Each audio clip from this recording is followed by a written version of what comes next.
ಅದ್ ಬೇಗ ಮುಗಿಸಿದ್ರು ನಿಮಗೆ ಇದಲ್ವಾ, ನಿಮಗೆ ಓದಕ್ಕೂ ಟೈಮ್ ಸಿಗುತ್ತೆ.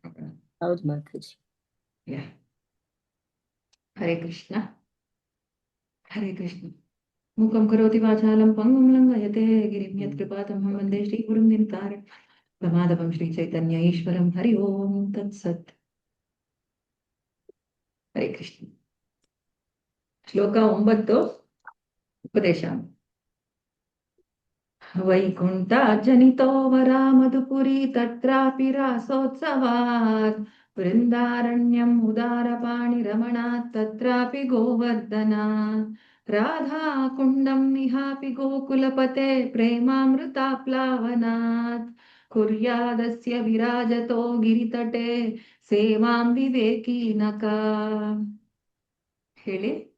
वैकुण्ठाजनितो वरा वैकुण्ठाजनितो वरा मधुपुरी तत्रापि रासोत्सवात् मधुपुरी तत्रापि रासोत्सवात् वैकुण्ठाजनितो वरा मधुपुरी तत्रापि रासोत्सवात् वैकुण्ठाजनितो वरा मधुपरी तत्रापि रासोत्सवात् वृन्दारण्यम् उदारपाणिरमणात् वृन्दारण्यमुदारपाणिरमणा तत्रापि गोवर्धना.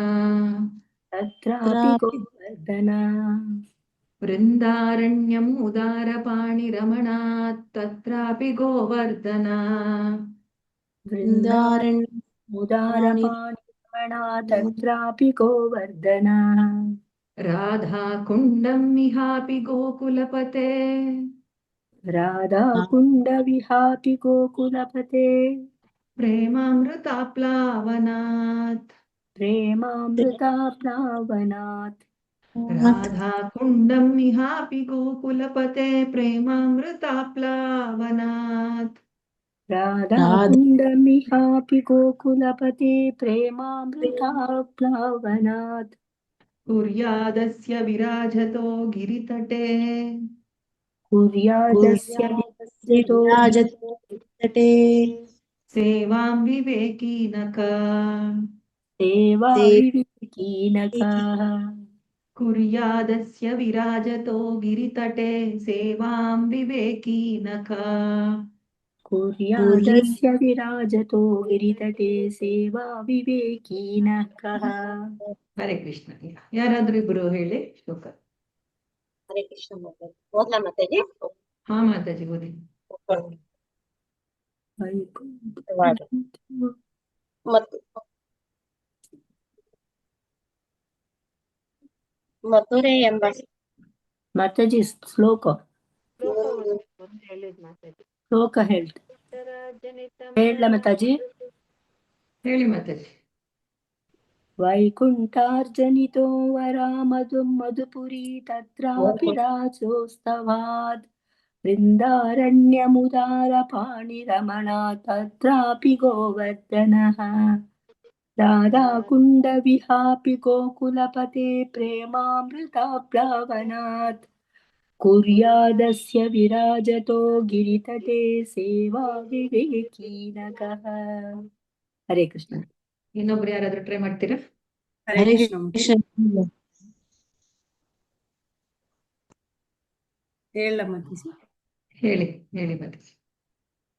ವೈಕುಂಠಾಜನಿತೋ ವರಾ ಮಧುಪುರಿ ತತ್ರಾಪಿ ರಾಸೋತ್ಸವಾತ್ ವೃಂದಾರಣ್ಯಮುದಾರ ಪಾಣಿರಮಣಾತ್ ತತ್ರಾಪಿ ಗೋವರ್ಧನಾ ರಾಧಾಕುಂಡಮಿಹಾಪಿ ಗೋಕುಲಪತೆ ಪ್ರೇಮಾಮೃತಾಪ್ಲಾವನಾತ್ ಕುರ್ಯಾದಸ್ಯ ವಿರಾಜತೋ ಗಿರಿತಟೇ ಸೇವಾ ವಿವೇಕೀನಕಃ.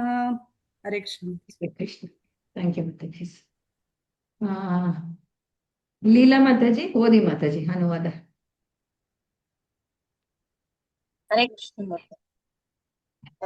ಮಥುರೆ ಎಂಬ ಸ್ಥಳವು ದಿವ್ಯ ಲೋಕವಾದ ವೈಕುಂಠಕ್ಕಿಂತ ಉತ್ತಮ, ಏಕೆಂದರೆ ಭಗವಾನ್ ಶ್ರೀಕೃಷ್ಣನು ಅಲ್ಲಿ ಅವತರಿಸಿದನು.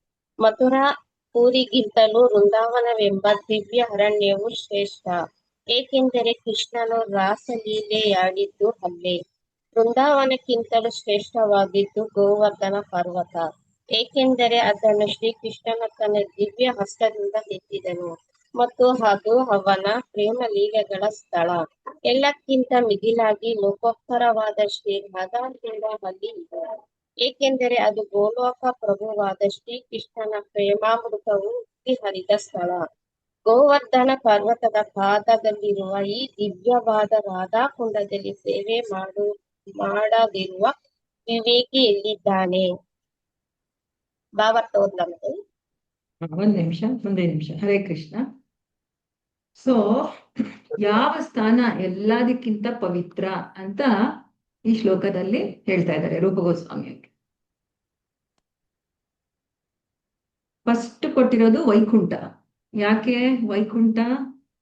ನಮ್ಮ ಈ ಭೌತಿಕ ಜಗತ್ತಿದೆ ಅಲ್ವಾ, ಅದಕ್ಕೆ ಮೀರಿದ್ದು ಅತೀತವಾದದ್ದು ವೈಕುಂಠ. ವೈಕುಂಠದಲ್ಲೇ ಒಂದು ಮಧ್ಯದಲ್ಲಿ, ಇವಾಗ ವೈಕುಂಠ ಫುಲ್ಲು ಒಂದು ಕಮಲದ ಹೂ ತರ ಇದ್ರೆ ಮಧ್ಯದಲ್ಲಿರುವ ಸೆಂಟ್ರಲ್ ಪಾರ್ಟ್ ಗೋಲೋಕ ಬೃಂದಾವನ್. ಸೊ ಆ ವೈಕುಂಠ ಜಗತ್ತು ಫುಲ್ಲು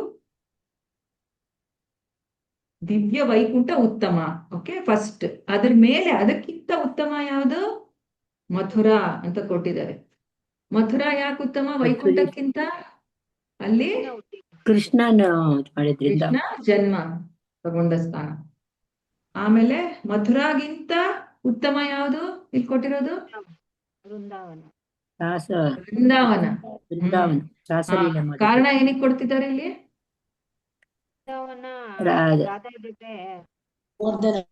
ರಾಸಲೀಲೆ ನಡೆದಿತ್ತು. ಮೇನ್ಲಿ ಲೀಲೆಗಳು ಮಾಡಿದ್ದು ಕೃಷ್ಣ. ಕೃಷ್ಣ ಲೀಲೆಗಳು ಎಲ್ಲ ಲೀಲೆ ನಡೆದಿದ್ದು ವೃಂದಾವನದಲ್ಲಿ. ಅದಕ್ಕಿಂತ ದೊಡ್ಡದು ಯಾವುದು? ಉತ್ತಮವಾದದ್ದು ಗೋವರ್ಧನ ಪರ್ವತ. ಆಮೇಲೆ ಗೋವರ್ಧನಕ್ಕಿಂತ ಉತ್ತಮವಾದ ಸ್ಥಳ ರಾಧಾಕುಂಡ.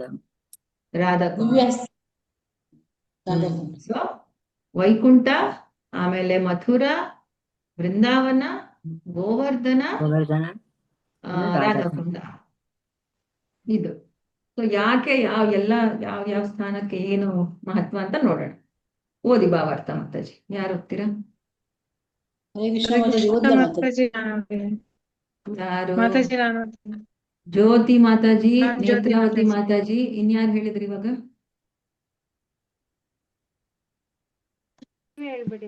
ಓಕೆ, ಜ್ಯೋತಿ ಮಾತಾಜಿ ಮತ್ತೆ ನೇತ್ರಾವತಿ ಮಾತಾಜಿ ಅರ್ಧ ಓದಿ, ಹಾಗೆ ಹೋಗುತ್ತೆ. ಫುಲ್ ಭಾವಾರ್ಥ ಅಷ್ಟೇ. ನೀವ್ ಅರ್ಧ ಓದಿ ಬಿಡಿ, ಅವ್ರು ಓದಿ. ಭಗವಂತನ ಸೃಷ್ಟಿಯು ಮೂರನೆಯ ಒಂದು ಭಾಗ. ಆಧ್ಯಾತ್ಮಿಕ ಲೋಕವೇ ಇದೆ. ಅದು ತುಂಬಾ ಶ್ರೇಷ್ಠವಾದುದು. ಆಧ್ಯಾತ್ಮಿಕ ಜಗತ್ತು ಲೌಕಿಕ ಜಗತ್ತಿಗಿಂತ ಉತ್ತಮವಾಗಿರುವುದು ಸಹಜವೇ ಆಗಿದೆ. ಆದರೆ ಮಧುರೆ ಮತ್ತು ಅದರ ಅಕ್ಕಪಕ್ಕದ ಸ್ಥಳಗಳು ಈ ಐಹಿಕ ಜಗತ್ತಿನಲ್ಲಿದ್ದರೂ ಅವು ಆಧ್ಯಾತ್ಮಿಕ ಲೋಕಕ್ಕಿಂತ ಉತ್ತಮ. ಏಕೆಂದರೆ ಸಾಕ್ಷಾತ್ ಭಗವಾನ್ ಕೃಷ್ಣನೇ ಮಧುರೆಯಲ್ಲಿ ಅವತಾರವೆತ್ತಿದನು. ವೃಂದಾವನದ ಗೊಂಡಾರಣ್ಯಗಳು ಮಧುರೆಗಿಂತಲೂ ಶ್ರೇಷ್ಠವೆಂದು ಭಾವಿಸಲಾಗಿದೆ. ಏಕೆಂದರೆ ತಾಲವನ, ಮಧುವನ ಮತ್ತು ಬಹುಲಾವನವೇ ಮೊದಲಾದ 12 ವನಗಳು, 12 ವನ ಕೃಷ್ಣನ ನಾನಾ ಲೀಲೆಗಳಿಗೆ ಪ್ರಸಿದ್ಧವಾದವು. ಹೀಗಾಗಿ ವೃಂದಾವನದೊಳಗಿನ ಅರಣ್ಯವು ಮಧುರೆಗಿಂತಲೂ ಶ್ರೇಷ್ಠವೆಂದು ಭಾವಿಸಲಾಗಿದೆ. ಆದರೆ ಈ ಅರಣ್ಯಗಳಿಗಿಂತಲೂ ಶ್ರೇಷ್ಠವಾದುದು ಗೋವರ್ಧನ ಪರ್ವತ. ಏಕೆಂದರೆ ಸಿಟ್ಟಿಗೆದ್ದ ದೇವೇಂದ್ರನು ಸುರಿದ ಧಾರಾಕಾರವಾದ ಮಳೆಯಿಂದ ತನ್ನ ಸಹಚರರನ್ನು, ವ್ರಜವಾಸಿಗಳನ್ನು ರಕ್ಷಿಸಲು ಗೋವರ್ಧನ ಪರ್ವತವನ್ನು ಛತ್ರಿಯೋಪಾದಿಯಾಗಿ ತನ್ನ ಕಮಲದಂತಹ ಸುಂದರವಾದ ಕೈಯಿಂದ ಎತ್ತಿ ಹಿಡಿದನು. ಗೋವರ್ಧನ ಪರ್ವತದಲ್ಲೇ ಕೃಷ್ಣನು ತನ್ನ ಗೋಪಾಲಕ ಮಿತ್ರರೊಂದಿಗೆ ಗೋವುಗಳನ್ನು ಮೇಯಿಸಿದ್ದು ಮತ್ತು ತನ್ನ ಪ್ರಿಯತಮೆ ರಾಧೆಯೊಡನೆ ಭೇಟಿ ಮಾಡಿ ಪ್ರೇಮ ಕ್ರೀಡೆಯಾಡಿದ್ದು ಅಲ್ಲೇ. ಗೋವರ್ಧನ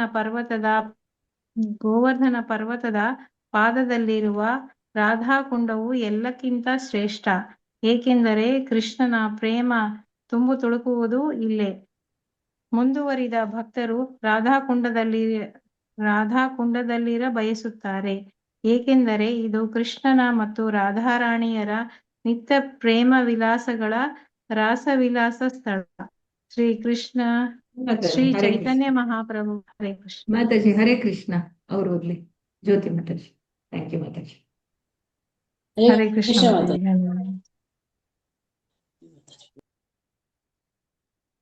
ಹರೇ ಕೃಷ್ಣ ಮಾತಾಜಿ ಓದ್ಲಾ ಮಾತಾಜಿ? ಹಾ ಮಾತಾಜಿ, ಕಂಟಿನ್ಯೂ ಮಾಡಿ.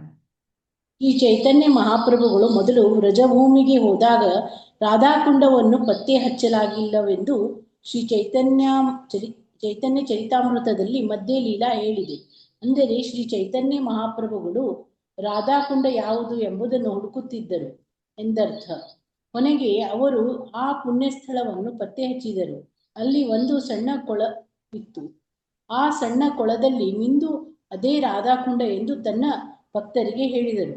ಅನಂತರ ಆ ಕೊಳವನ್ನು ಶ್ರೀ ಚೈತನ್ಯ ಮಹಾಪ್ರಭುಗಳ ಭಕ್ತರು ರೂಪ ಗೋಸ್ವಾಮಿ, ರಘುನಾಥ ದಾಸ್ ಗೋಸ್ವಾಮಿಯೇ ಮೊದಲಾದ 6 ಗೋಸ್ವಾಮಿಗಳು ಪತ್ತೆ ಮಾಡಿದರು. ಈಗ ಅಲ್ಲಿ ರಾಧಾಕುಂಡವೆಂಬ ಒಂದು ದೊಡ್ಡ ಸರೋವರವಿದೆ. ಶ್ರೀಲ ರೂಪ ಗೋಸ್ವಾಮಿಯವರು ರಾಧಾಕುಂಡಕ್ಕೆ ಹೆಚ್ಚು ಮಹತ್ವ ಕೊಟ್ಟಿದ್ದಾರೆ, ಏಕೆಂದರೆ ಶ್ರೀ ಚೈತನ್ಯ ಪ್ರಭುಗಳಿಗೆ ಅದನ್ನು ಪತ್ತೆ ಮಾಡಬೇಕೆಂಬ ಹಂಬಲವಿತ್ತು. ಆದ ಕಾರಣ ರಾಧಾಕುಂಡವನ್ನು ಬಿಟ್ಟು ಬೇರೆ ಕಡೆ ಇರಲು ಯಾರೂ ತಾನೇ ಇಷ್ಟಪಡುತ್ತಾರೆ. ಆದರೆ ರಾಧಾಕುಂಡದ ಶ್ರೇಷ್ಠತೆಯನ್ನು ಇತರ ವೈಷ್ಣವ ಸಂಪ್ರದಾಯಗಳಿಗಿಂತ ಅರಿತುಕೊಳ್ಳಲು ಸಾಧ್ಯವಿಲ್ಲ.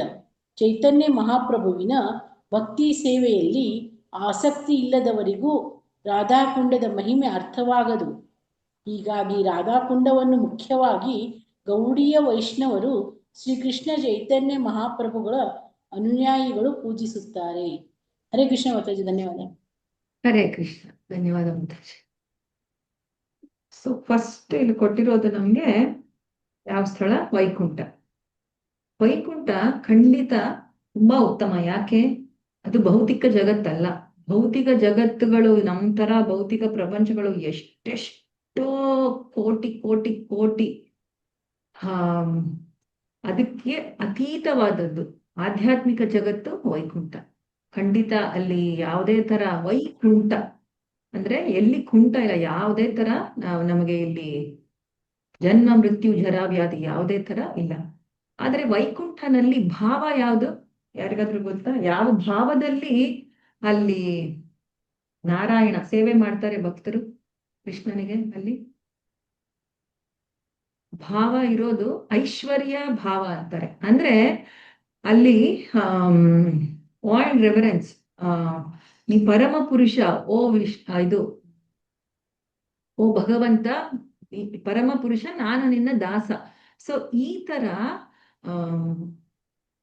ಭಾವ ಅಲ್ಲಿ ಇದ್ರಲ್ಲಿ. ಇವಾಗ ವೈಕುಂಠದಲ್ಲಿ ನಿಜವಾಗ್ಲೂ ಬಾಗಿಲ್ ಬೇಕಾ? ಜಯ ವಿಜಯ ಅಲ್ಲಿ ನಿಂತ್ಕೊಂಡು ಕಾವಲ್ ಕಾಯೋದು ಇವೆಲ್ಲ ಬೇಕಾ? ನಿಜವಾಗ್ಲೂ ವೈಕುಂಠಕ್ಕೆ ಬಾಗಿಲ್ ಬೇಕಾ? ಆದ್ರೆ ಭಕ್ತರಿಗೆ ಆ ಆಸೆ ಇರತ್ತೆ. ಅಂದ್ರೆ ನಾನು ಏನದು ಭಗವಂತನಿಗೆ ಆತರ ಸೇವೆ ಮಾಡ್ಬೇಕು ಅಂತ. ಸೊ ಅವ್ರ ಪ್ರಕಾರ ಅಲ್ಲಿ ಎಲ್ಲ ಇರತ್ತೆ. ಅವರು ಐಶ್ವರ್ಯ ಭಾವ, ದಾಸ್ಯ ರಸದಲ್ಲಿ ಸೇವೆ ಮಾಡ್ತಾರೆ ವೈಕುಂಠ ಲೋಕಗಳಲ್ಲಿ. ಲಕ್ಷ್ಮಿಯ ಕಾಲ ಅವಕತಾ ಇರೋದ್ರಿಂದ ಅದು ವೈಕುಂಠ. ಸೊ ಅಲ್ಲಿ ಕೃಷ್ಣ ಹೆಂಗೆ ಇರ್ತಾನೆ ಅಂದ್ರೆ ನಾರಾಯಣ ವಿಷ್ಣು ರೂಪಗಳಲ್ಲಿ, ನಾರಾಯಣ ರೂಪಗಳಲ್ಲಿ ಪರಮ ಪುರುಷ ಭಗವಂತ ತರ ಇರ್ತಾನೆ. ಬೇರೆಯವರೆಲ್ಲ ಭಕ್ತರು ಅವನ ಕೆಳಗಡೆ ಅವರಿಗೆ ಸೇವೆ ಮಾಡ್ತಿರೋದು. ಆ ತರ ಭಾವ ಅದು ವೈಕುಂಠ. ಅದಾದ್ಮೇಲೆ ನೆಕ್ಸ್ಟ್ ಏನ್ ಹೇಳ್ತಾ ಇದಾರೆ ಇಲ್ಲಿ? ಮಥುರಾನಲ್ಲಿ ಕೃಷ್ಣ ಹುಟ್ಟಿದ ಜಾಗ. ಅಲ್ಲಿ ನೀವು ಮಥುರಾನಲ್ಲಿ ಹುಟ್ಟಿದಾಗ ಕೃಷ್ಣ ಹುಟ್ಟಿದ್ದು 4 ಕೈಗಳ ರೂಪದಲ್ಲಿ. ವಿಷ್ಣುವಿನ ತರಾನೇ ಚಿಕ್ಕ ಮಗು ತರ ಹುಟ್ಟಿದಾಗ ದೇವಕಿ ವಸುದೇವ್ ಅವರು ಪ್ರಾರ್ಥನೆ ಮಾಡಿ ಆವಾಗ ಮತ್ತೆ ನಮ್ಮ ತರ ನಾರ್ಮಲ್ 2 ಕೈಗಳ ಮಗುವಾಗಿ ಕೃಷ್ಣ ಬರ್ತಾನೆ. ಆದ್ರೆ ಅದಾದ್ಮೇಲೆ ಕೂಡ ದೇವಕಿ ವಸುದೇವ್ ಅವ್ರು ಏನ್ ಮಾಡ್ತಾರೆ? ಆ ಕೃಷ್ಣನಿಗೆ ಸಾಷ್ಟಾಂಗ ನಮಸ್ಕಾರ ಮಾಡ್ತಾರೆ ಅಲ್ಲಿ ಜೈಲಲ್ಲಿ. ಯಾಕೆ? ಅವ್ರಿಗೆ ಗೊತ್ತಿತ್ತು ಇವರು ಪರಮ ಪುರುಷ ವೈಕುಂಠದಿಂದ ಬಂದಿದ್ದಾರೆ ನಮ್ಮ ಮಗನಾಗಿ ಅಷ್ಟೇ ಅಂತ ಗೊತ್ತಿತ್ತು. ಸೊ ಮಥುರಾನಲ್ಲಿ ಕೂಡ ಆ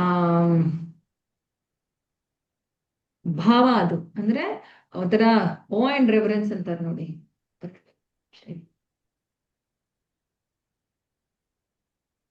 ಸೇವಾ ಭಾವನ ಮಾತಾಜಿ. ಸೇವಾ ಭಾವ ಅಂದ್ರೆ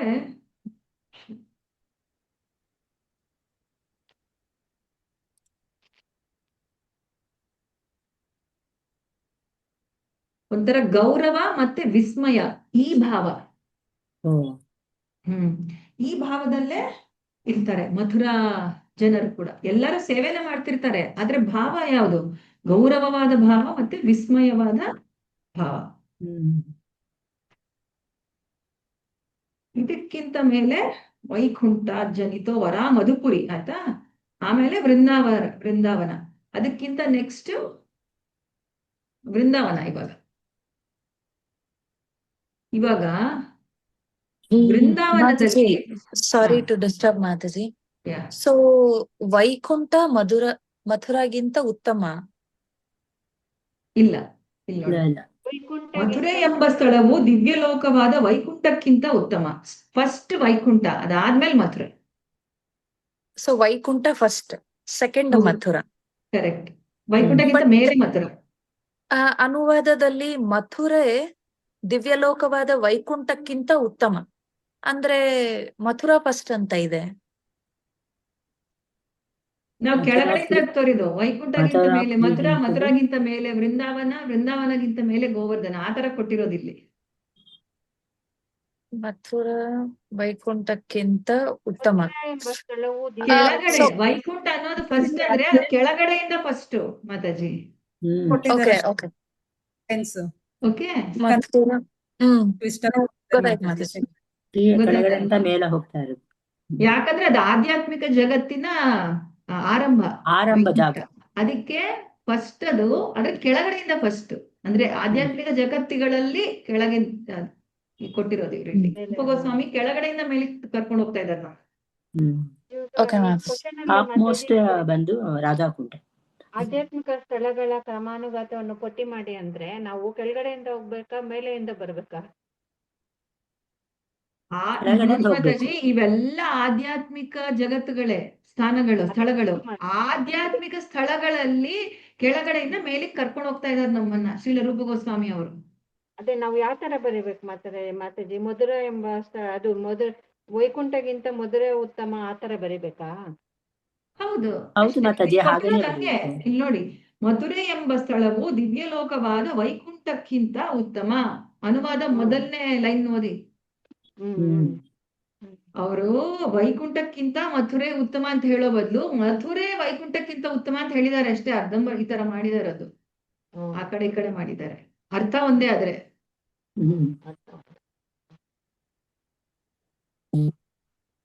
ಸೊ ಫಸ್ಟ್ ಕೊಟ್ಟಿರೋದು ನಮ್ಗೆ ವೈಕುಂಠಕ್ಕಿಂತ ಉತ್ತಮ ಮಥುರಾ. ಮಥುರಾಗಿಂತ ಉತ್ತಮ ಇವಾಗ ನೆಕ್ಸ್ಟ್ ಏನ್ ಕೊಟ್ಟಿದ್ದಾರೆ? ವೃಂದಾವನ. ನೋಡಿ, ಇವಾಗ ವೃಂದಾವನಕ್ಕಿಂತ ಆಚೆ ಕಡೆ ಇರೋ ಮಥುರಾ ವೈಕುಂಠದಲ್ಲಿ ಕೃಷ್ಣ ಭಗವಂತ ಪರಮ ಪುರುಷ ಆ ರೂಪದಲ್ಲಿ ಇರೋದು ಅಲ್ವಾ. ಇವಾಗ ವೃಂದಾವನದಲ್ಲಿ ಕೃಷ್ಣನನ್ನ ಯಾರು ಭಗವಂತ ಅಂತ ಭಾವಿಸಲ್ಲ.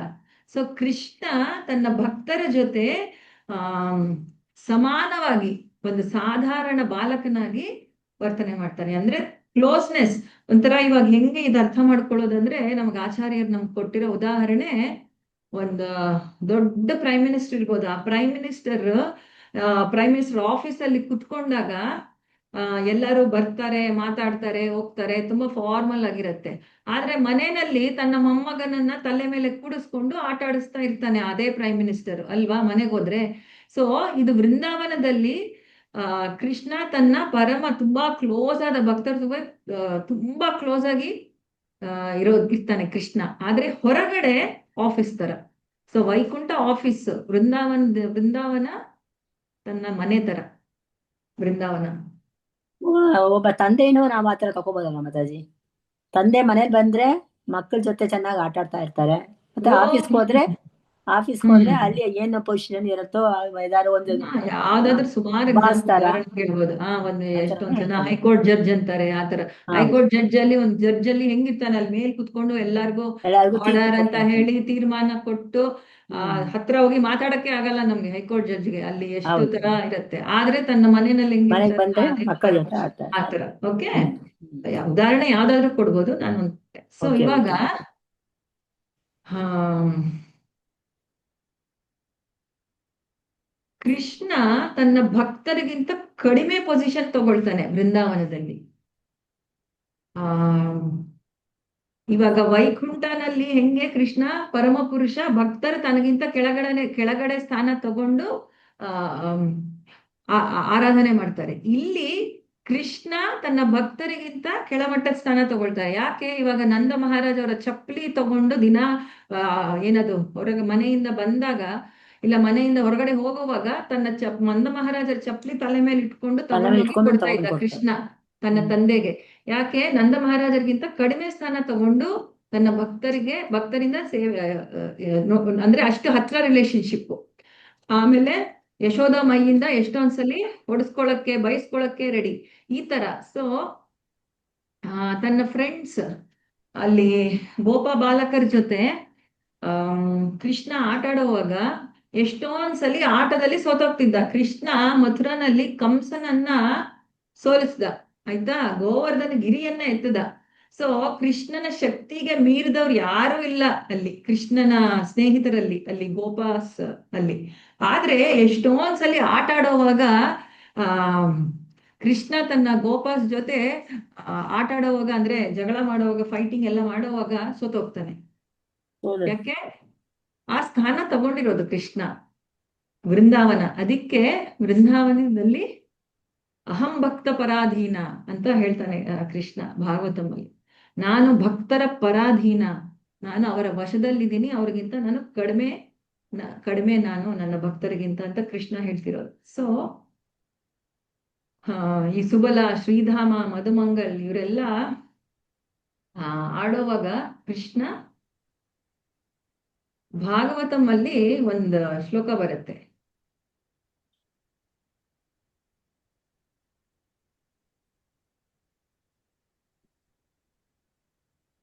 ಇತ್ತಂ ಶತಾಂ, ಯಾರಿಗ್ ಗೊತ್ತು ಆ ಶ್ಲೋಕ? ಯಾರಿಗಾದ್ರೂ ಗೊತ್ತಾ? ಇಲ್ಲಿದೆ ನೋಡಿ.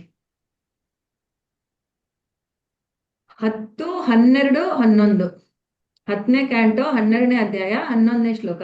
ಪ್ರಭುಪಾದರು ತುಂಬಾ ಸಲ ಇದನ್ನ ಕೋಟ್ ಮಾಡ್ತಾರೆ. ಇತ್ತಂ ಶತಾಂ ಬ್ರಹ್ಮ ಸುಖಾನುಭೂತ್ಯ ದಾಸ್ಯಾಂಗತಾನಾಂ ಪರದೈವತೇನ ಮಾಯಾಶ್ರಿತಾನಾಂ ನರದಾರಕೇಣ ಸಾಕಂ ವಿಜಹೃ ಕೃತ ಪುಣ್ಯ ಪುಂಜ. ಇತ್ತಂ ಶತಾಂ ಬ್ರಹ್ಮ ಸುಖಾನುಭೂತ್ಯ. ಆ ಕೃಷ್ಣ ಭಗವಂತ ಯಾರು? ಇತ್ತಂ ಶತಾಂ, ಶತಾಂ ಅಂದ್ರೆ ತುಂಬಾ ಪಯಸೆಟ್ಟು, ತುಂಬಾ ಪುಣ್ಯ ಕಾರ್ಯಗಳು ಎಲ್ಲ ಮಾಡಿರೋದು. ಬ್ರಹ್ಮ ಸುಖ ಅಂತ ಬರೋರು ಜ್ಞಾನಿಗಳು, ಬ್ರಹ್ಮನ ಹತ್ರ ಬರೋರು ಯಾವ್ದು ಇರ್ತಾರಲ್ವಾ ಜ್ಞಾನಿಸು, ಅದೇ ಕೃಷ್ಣ. ಇವರು ಬ್ರಹ್ಮ ಸುಖಕ್ಕೋಸ್ಕರ ಬ್ರಹ್ಮ ಸುಖ ಅನ್ಕೊಂಡು ಬರೋ ಭಗವಂತ ಅನ್ಕೊಂಡು ಬರೋ ಜ್ಞಾನಿಗಳಿಗೆ ಬ್ರಹ್ಮ ಸುಖ ಕೃಷ್ಣ, ಆಯ್ತಾ. ದಾಸ್ಯಾಂಗತಾನ ಪರದೈವತೇನ,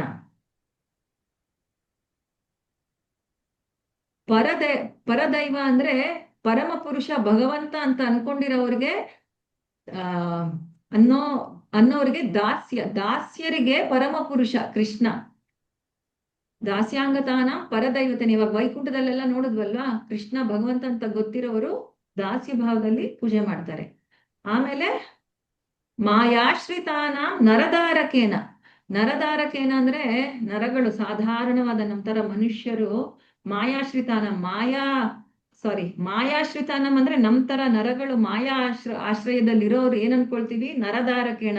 ಕೃಷ್ಣ ಕೂಡ ಒಂದ್ ಸಾಧಾರಣ ಬಾಲಕ ನಮ್ ತರ ಅಷ್ಟೆ ಅಂತ ಅನ್ಕೊಳ್ತೀವಿ. ಇದಾರೆ ಸುಮಾರು ಜನ ಇರ್ತಾರೆ ಸಾಧಾರಣ ಮನುಷ್ಯರು, ಬಾಲಕ ಅಷ್ಟೇ. ಕೃಷ್ಣ ಏನ್ ಮಾಡ್ದ, ಯಾವ ತರ ನಮ್ಗೆ ಒಳ್ಳೇದ್ ಮಾಡ್ತಾ ಇದ್ದಾನೆ, ಇಂಥವೆಲ್ಲ ಮಾತಾಡೋರು ಇದ್ದಾರೆ. ಯಾಕಂದ್ರೆ ಕೃಷ್ಣನ ಪರಮ ಪುರುಷ ಸ್ಥಾನ ಗೊತ್ತಿಲ್ಲ ಅವ್ರಿಗೆ.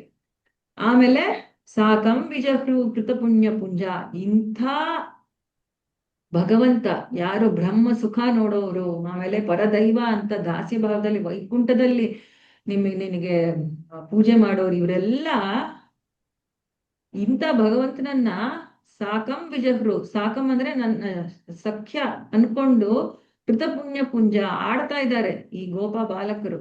ಯಾಕೆ? ಕೃತ ಪುಣ್ಯ ಪುಂಜ, ಎಷ್ಟೋ ಎಷ್ಟೋ ಜನ್ಮಗಳ ಪುಣ್ಯಗಳು ಸೇರಿ ಅವರಿಗೆ ಆ ತರ ಸ್ಥಾನ ಸಿಕ್ಕಿದೆ. ಕೃಷ್ಣ ಸಾಧಾರಣವಾಗಿ ಆಟ ಆಡ್ತಾ ಇದ್ದಾನೆ. ಕೃಷ್ಣ ಅವನು ತನ್ನ ಫ್ರೆಂಡ್ಸ್ನ ತನ್ನ ಮೇಲೆ ಹತ್ತಿಸ್ಕೊಂಡು, ಕಾಲಿಟ್ಕೊಂಡು ಹತ್ತಿಸ್ಕೊಂಡು ಎಷ್ಟೊಂದ್ಸಲಿ ಆಟ ಆಡ್ತಾನೆ. ಅದು ಬರುತ್ತೆ ಫೈಟಿಂಗ್ ಮಾಡುವಾಗ ಆತರ. ಸೊ ಇದು ವೃಂದಾವನ ಭಾವ. ಇದು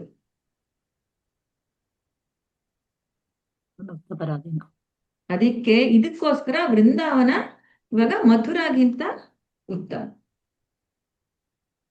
ಇದಾದ್ಮೇಲೆ ನೆಕ್ಸ್ಟ್ ಕೊಡ್ತಿರೋದು ಇವ್ರಲ್ಲಿ ಏನಿಲ್ಲಿ? ಗೋವರ್ಧನ. ಗೋವರ್ಧನ ಯಾಕೆ ವೃಂದಾವನಕ್ಕಿಂತ ಉತ್ತಮವಾದದ್ದು? ಗೋವರ್ಧನ ಪರ್ವತ ಬೆಟ್ಟನ ಒಂದೇ ಬೆಟ್ಟಲ್ಲಿ ಅವರು ತೂಕಿದ್ದು. ಸೊ ವೃಂದಾವನದ ಮೇಲೆ ಕೃಷ್ಣ ತನ್ನ ಕಾಲುಗಳು, ತನ್ನ ಪಾದಗಳಿಂದ ನಡೆದು ಎಲ್ಲ ಅದು ಆ ಪವಿತ್ರ ಮಾಡಿರೋ ಜಾಗ ವೃಂದಾವನ ತನ್ನ ಲೀಲೆಗಳಿಂದ. ಗೋವರ್ಧನ ಆದ್ರೆ ತನ್ನ ಕೈಯಲ್ಲೇ ಎತ್ತಿದ್ದ ಜಾಗ, ತನ್ನ ಚಿಕ್ಕ ಬೆರಳಲ್ಲಿ. ಸೊ ಗೋವರ್ಧನ ಉತ್ತಮವಾದದ್ದು ವೃಂದಾವನಕ್ಕಿಂತ. ಆಮೇಲೆ ಗೋವರ್ಧನದ ಮೇಲೆ ಕೃಷ್ಣ ತನ್ನ ಗೋಪಿಯರ ಜೊತೆ, ಆಮೇಲೆ ಈ ಫ್ರೆಂಡ್ಸ್, ಈ ಮಧುಮಂಗಲ್, ಸುಬಲ, ಶ್ರೀಧಾಮ, ಇವ್ರ ಜೊತೆ ಎಲ್ಲ ಆಟ ಆಡಿದ ಜಾಗ, ತನ್ನ ಹಸುಗಳನ್ನು ತಗೊಂಡು, ಕರುಗಳನ್ನು ತಗೊಂಡು ಓಡಾಡಿದ ಜಾಗ ಎಷ್ಟೊಂದ್ಸಲಿ.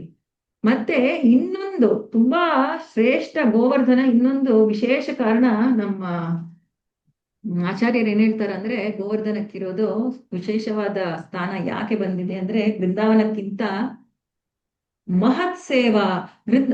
ಗೋವರ್ಧನ ಏನ್ ಮಾಡಿದೆ ಕೃಷ್ಣನಿಗೆ ಹೇಳಿ? ಕೃಷ್ಣ ಏನಕ್ಕೆ ಯಾರಿಗಾದ್ರೂ ತನ್ನ ಕೃಷ್ಣನಿಗೆ ಪ್ರಿಯರಾಗ್ಬೇಕಂದ್ರೆ ಯಾರಾದ್ರೂ ಏನ್ ಮಾಡಿದ್ರೆ ಕೃಷ್ಣನಿಗೆ ಪ್ರಿಯರಾಗ್ತೀವಿ ನಾವು? ಆತರ ಕೆಲ್ಸ ಗೋವರ್ಧನ ಏನ್ ಮಾಡಿದೆ? ಮಳೆ ಬಂದಾಗ ಛತ್ರಿಯಾಗಿ ಎತ್ತಿ ಹಿಡಿದ್ರಲ್ಲ, ಅದು ಸೇವೆ ಮಾಡಿದ್ರು. ಅದು ಅವ್ರು ಭಗವಂತ ಇದು ಮಾಡಿದ ಸಲುವಾಗಿ ಮಳೆ ರಕ್ಷಣೆ ಮಾಡ್ಬೇಕಂತ ಹೇಳಿ ಯಾರಿಗೆ ಸೇವೆ ಮಾಡಿದ್ದು?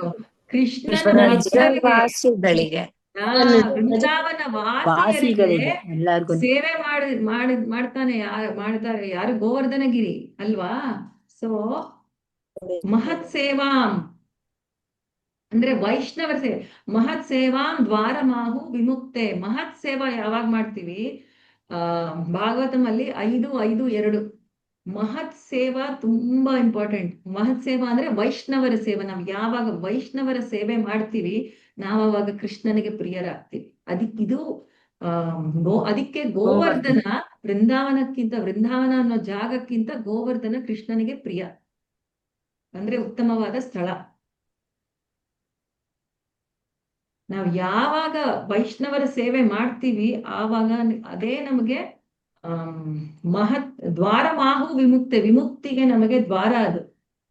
ಸೊ ನಾವ್ ಎಲ್ಲ ದಿನ ನೋಡಿ ಅಯ್ಯೋ ಇವ್ರಿಷ್ಟ ಅನ್ಕೊಳ್ತೀವ, ಅದು ತುಂಬಾ ಇಂಪಾರ್ಟೆಂಟ್. ಸೇವಾನಲ್ಲಿ ನಮ್ ವೈಷ್ಣವ ಸೇವೆ ಮಾಡ್ಬೇಕು. ಇವಾಗ ಸೇವೆನಲ್ಲಿ ಎಷ್ಟೊಂದು ಸೇವೆ ಇದೆ, ಯಾವ್ದಾದ್ರೂ ಸೇವೆನೆ.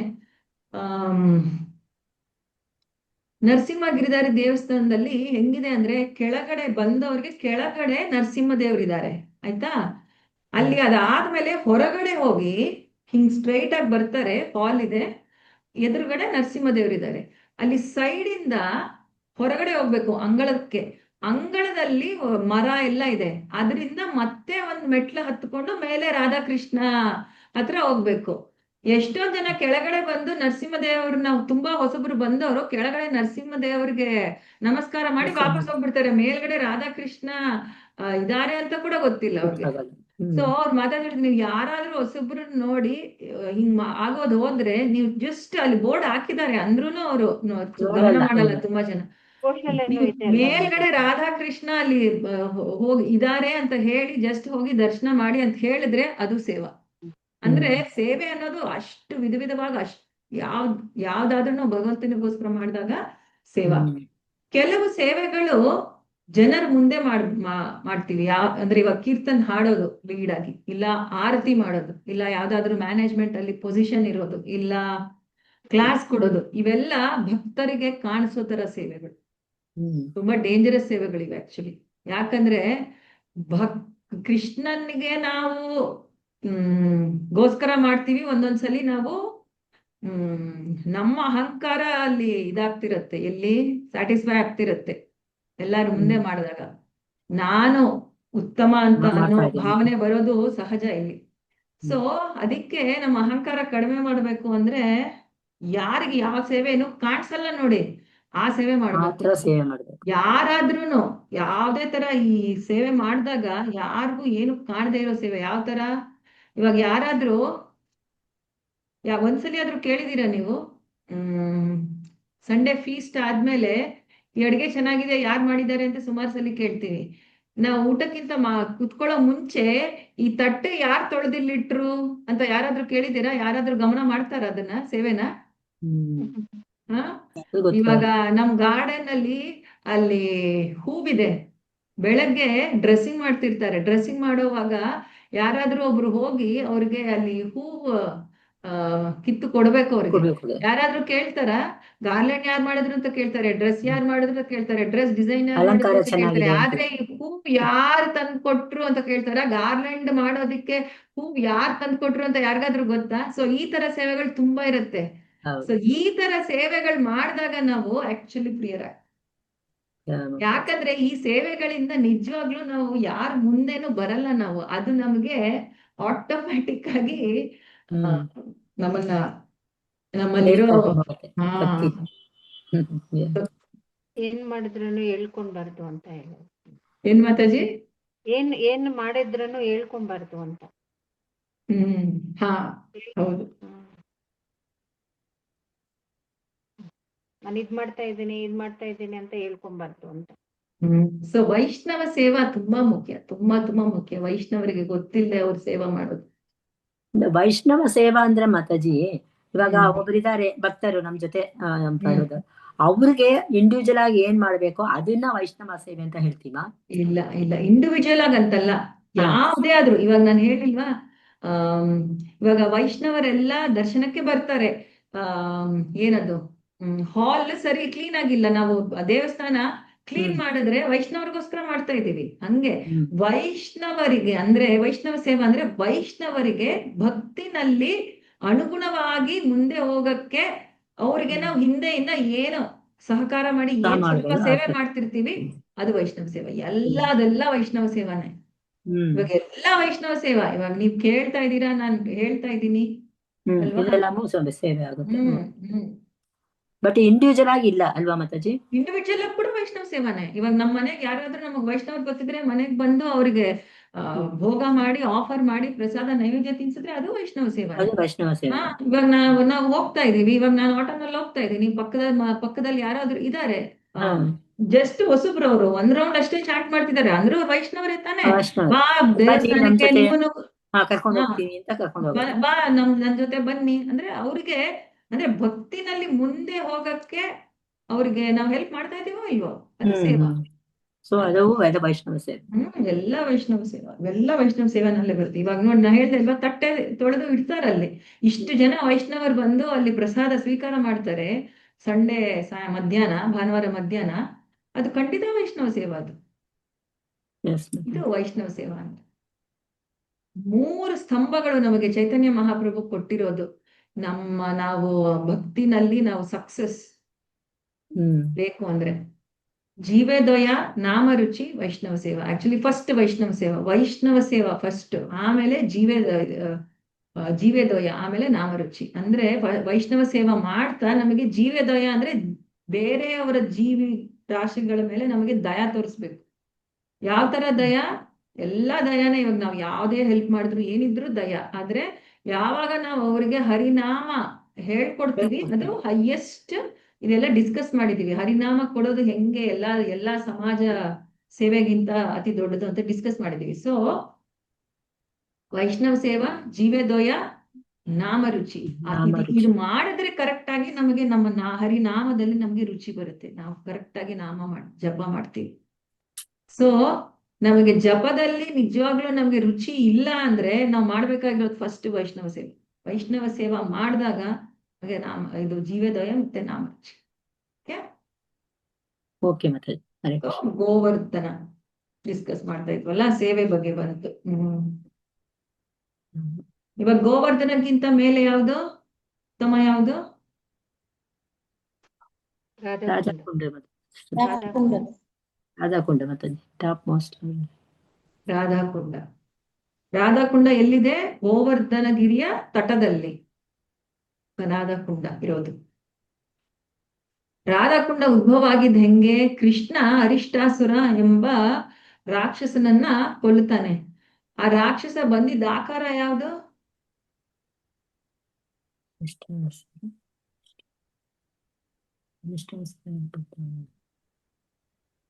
ಒಂದು ಹಾವು ರೂಪದಲ್ಲ ಮಾತಾಜಿ? ಹಾ, ಎತ್ತು ಬಾಕ್ಸ್. ಎಸ್ ಎತ್ತು ರೂಪದಲ್ಲಿ. ಎತ್ತಿನ ರೂಪದಲ್ಲಿ ಅರಿಷ್ಟಾಸುರ ಬಂದಾಗ ಕೃಷ್ಣ ಕೊಲ್ಲುತ್ತಾನೆ. ಅದಾದ್ಮೇಲೆ ಗೋಪಿಕರು ಹೋಗಿ ಹೇಳ್ತಾರೆ, ಗೋಪಿ ಸ್ತ್ರೀಯರು, ನಿನಗೆ ಪಾಪ ಬಂತು ನೋಡು, ನೀನು ಒಂದು ಎತ್ತು ಅಂದ್ರೆ ಎತ್ತು ಹಸು ನಮಗೆ ಪೂಜನೀಯ ಅಲ್ವಾ? ನೀನು ತಂದೆ ಸ್ಥಾನ. ಇವಾಗ ಹಸು ನಮ್ಮ ತಾಯಿ ಅಂದ್ರೆ ಎತ್ತು ನಮ್ಗೆ ತಂದೆ ಸ್ಥಾನ. ತಂದೆ ಸ್ಥಾನದಲ್ಲಿರುವ ಏನದು ಒಂದು ಜೀವವನ್ನು ನೀನು ಕೊಂದೆ, ನಿನಗೆ ಪಾಪ ಬಂತು ಅಂತ ಕೃಷ್ಣನಿಗೆ ವ್ಯಂಗ್ಯವಾಗಿ ಹೇಳ್ತಾರೆ. ಆದ್ರೆ ಕೃಷ್ಣನಿಗೆ ಗೋಪಿ ಅವರು ತುಂಬಾ ಪ್ರಿಯ. ಸೊ ಅವ್ರು ಏನ್ ಹೇಳಿದ್ರು ಕೃಷ್ಣ ಮಾಡ್ತಾನೆ. ಸೊ ನೀನು ಪಾಪ ಪರಿಹಾರ ಮಾಡ್ಕೋಬೇಕು ಅಂದಾಗ ಕೃಷ್ಣ ಅದಕ್ಕೆ ಪಾಪ ಪರಿಹಾರ ಏನು? ಒಂದು ಎತ್ತನ್ನು ಕೊಂದಾಗ ಎಷ್ಟೊಂದು ನದಿಗಳು, ಪುಣ್ಯ ನದಿಗಳಲ್ಲಿ ಹೋಗಿ ಸ್ನಾನ ಮಾಡಿ ಬರ್ಬೇಕು. ಸೊ ಕೃಷ್ಣ ಏನ್ ಮಾಡ್ತಾನೆ, ಅಲ್ಲೇ ನಿಂತ್ಕೊಂಡು ಎಲ್ಲಾ ನದಿಗಳನ್ನ ಕರೆಸಿ ಆ ನದಿಗಳನ್ನೆಲ್ಲ ಒಂದ್ ಕಡೆ ಸೇರಿಸಿ ಅದೇ ಶ್ಯಾಮಕುಂಡ ಕೃಷ್ಣ ಮಾಡೋದಲ್ಲಿ. ಆ ಶ್ಯಾಮಕುಂಡ ಮಾಡಿ ಆ ಶ್ಯಾಮಕುಂಡದಲ್ಲಿ ಸ್ನಾನ ಮಾಡ್ತಾನೆ ಕೃಷ್ಣ. ಅದಾದ್ಮೇಲೆ ಕೃಷ್ಣ ಹೊರಗಡೆ ಬಂದು ಹೇಳ್ತಾನೆ, ನನ್ನ ಪಾಪ ಏನೋ ಪರಿಹಾರ ಆಯ್ತು, ನಾನು ಎಲ್ಲಾ ನದಿಗಳಲ್ಲೂ ಸ್ನಾನ ಮಾಡಿದ್ದೀನಿ, ಪುಣ್ಯ ನದಿಗಳಲ್ಲಿ. ಇವಾಗ ನೀವೇನ್ ಮಾಡ್ತೀರಾ? ನೀವು ಪಾಪ ತಾನೇ ಮಾಡ್ತಾ ಇರೋದು. ಒಬ್ಬ ರಾಕ್ಷಸನ ಏನದು ಅವನ್ ಕಡೆ ಮಾತಾಡ್ತಾ ಇದ್ದೀರಾ ಅಲ್ವಾ? ನೀವು ರಾಕ್ಷಸನ ಕಡೆ ಮಾತಾಡ್ತಾ ಇದ್ದೀರಾ ತಾನೆ ಮಾಡಿರೋದು. ಅವನ ಸೈಡಲ್ಲಿ ಇದ್ದೀರಾ ನೀವು. ಸೊ ನೀವು ಪಾಪ ಪರಿಹಾರ ಮಾಡ್ಬೇಕು. ಯಾಕಂದ್ರೆ ನೀವು ಏನು ಏನದು ಕರೆಕ್ಟ್ ಸೈಡಲ್ಲಿ ಏನಿಲ್ಲ. ನೀವು ತಪ್ಪು ಅಂತ ಕೃಷ್ಣ ಗೋಪಿಕರಿಗೆ ಹೇಳ್ತಾರೆ, ಗೋಪಿ ಸ್ತ್ರೀಯರಿಗೆ. ಆವಾಗ ಗೋಪೀಸ್ ಏನ್ ಮಾಡ್ತಾರೆ, ರಾಧಾರಾಣಿ ಅವ್ರ ಏನ್ ಮಾಡ್ತಾಳ, ರಾಧಾರಾಣಿ ಎಲ್ಲಾ ಪುಣ್ಯ ನದಿಗಳನ್ನು ಕರೆಸಿ ಅಲ್ಲಿ ಒಂದು ಕುಂಡ, ರಾಧಾಕುಂಡ ಅಂತ ಮಾಡಿ ಆ ನೀರು ಆ ರಾಧಾಕುಂಡದಲ್ಲಿ ಸೇರಿಸಿ ಅಲ್ಲಿ ಅವರು ಸ್ನಾನ ಮಾಡ್ತಾರೆ. ಸೊ ಯಾಕೆ ಅದು ಆ ಕುಂಡ ರಾಧಾರಾಣಿ ಮಾಡಿ ಮತ್ತೆ ಅಲ್ಲಿ ಸ್ನಾನ ಮಾಡಿ ಬರ್ತಾಳಲ್ವಾ, ಅದಕ್ಕೆ ಆ ನೀರು ಅಷ್ಟು ಶ್ರೇಷ್ಠ. ಅದಕ್ಕೆ ಕೃಷ್ಣನಿಗೆ ಅಷ್ಟು ಪ್ರಿಯ, ಗೋವರ್ಧನ ಅಷ್ಟು ಪ್ರಿಯ. ಇನ್ನೊಂದೇನೋ ಹೇಳ್ತಾರಲ್ಲ ಮಾತಾಜಿ, ಅಂದ್ರೆ ರಾಧೆ ಒಂದು ತನ್ನ ಬಳೆ ತೆಗೆದು ಅಲ್ಲಿ ಇದು ಮಾಡಿ ತೋಡಿ, ಬಳೆಯಿಂದ ತೆಗೆದು ತೋಡಿ ಅದ ಹಳ್ಳ ಮಾಡಿ ಅದನ್ನ ನೀರ್ ಬರಕ್ ನೋಡ್ತಾ ಇರ್ತಾರೆ. ಅವ್ರು ತುಂಬಾ ಕಷ್ಟ ಪಡೋದ್ ನೋಡಿ ಆಮೇಲೆ ಕೃಷ್ಣನೇ ಎಲ್ಲಾ ನದಿನೂ ಅಲ್ಲಿ ಹೋಗಿ ನೀವು ಸೇರಿ ಹಾಗೆ ಅಂತ ಹೇಳ್ತಾರೆ. ಆವಾಗ ಅದರಲ್ಲಿ ಅವರೆಲ್ಲ ಸ್ನಾನ ಮಾಡ್ತಾರೆ ಅಂತ ಏನೋ ಕೇಳಿದೀನಿ ಮಾತಾಜಿ. ಕೃಷ್ಣಗ್ ನೋಡಕ್ ಆಗ್ಲಿಲ್ಲ, ರಾಧಾ ಅಷ್ಟು ಕಷ್ಟ ಪಡೋದು ಅಂತ ಹೇಳಿ ಹೇಳ್ತಾ ಇದ್ದಾರೆ ಮಾತಾಜಿ. ಸೊ ಹೌದು, ರಾಧಾಕುಂಡ ಇವಾಗ ಈ ಶ್ಯಾಮಕುಂಡ ರಾಧಾಕುಂಡ ಎರಡು ಪಕ್ಕದಲ್ಲೇ ಇದೆ. ಗೋವರ್ಧನ ಗಿರಿ ತಟದಲ್ಲಿ ಪಕ್ಕದಲ್ಲೇ ಇದೆ. ಅಲ್ಲಿ ತುಂಬಾ ಭಕ್ತರು ಸ್ನಾನ ಮಾಡ್ತಾರೆ. ಆದ್ರೆ ನಮಗೆ ಪ್ರಭುಪಾದ ಇಸ್ಕಾನ್ ನಮ್ಮ ಭಕ್ತರಿಗೆ ಅನುಮತಿ ಕೊಟ್ಟಿಲ್ಲ ಪ್ರಭುಪಾದರು. ಯಾಕೆ?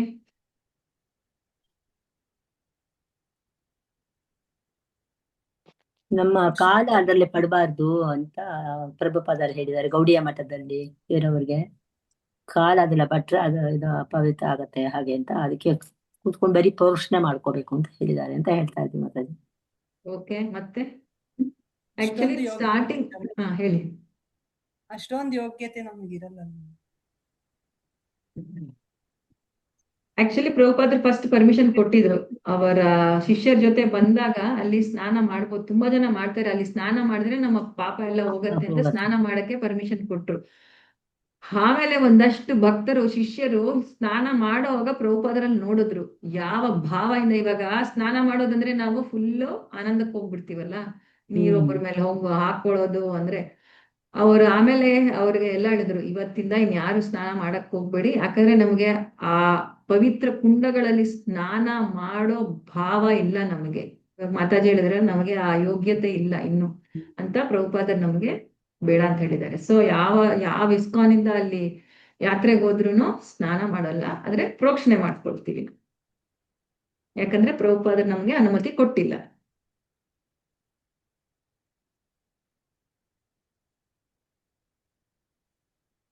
ಒಂದ್ಸಲಿ ನನಗೆ ಊರ್ ಜ್ಞಾಪಕ ಇಲ್ಲ, ರಾಧಾಷ್ಟಮಿ ದಿವಸ ಪ್ರಭುಪಾದರಲ್ಲಿ ಇರ್ತಾರೆ.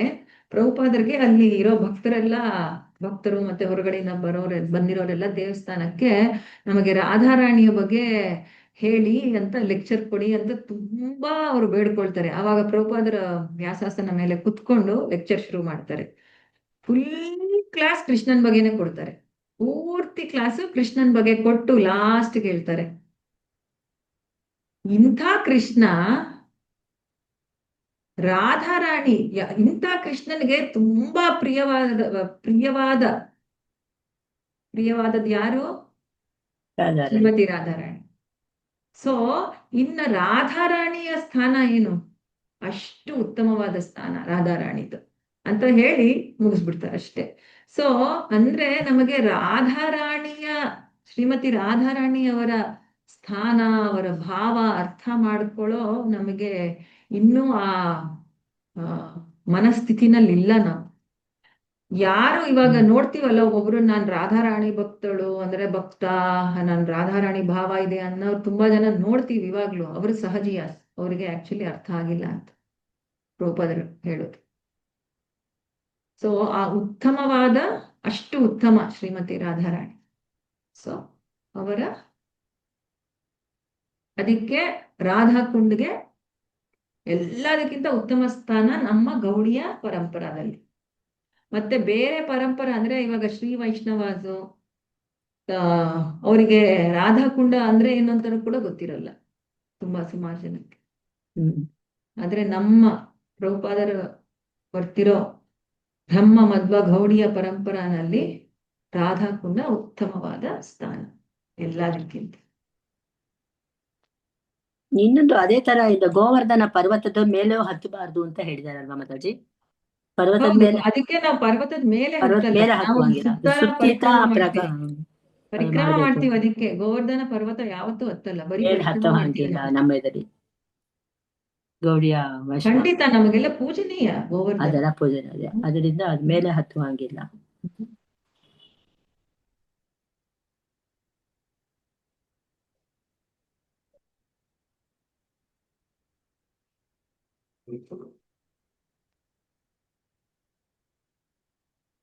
ಹತ್ತನೇ ಶ್ಲೋಕಕ್ಕೆ ಹೋಗೋಣ.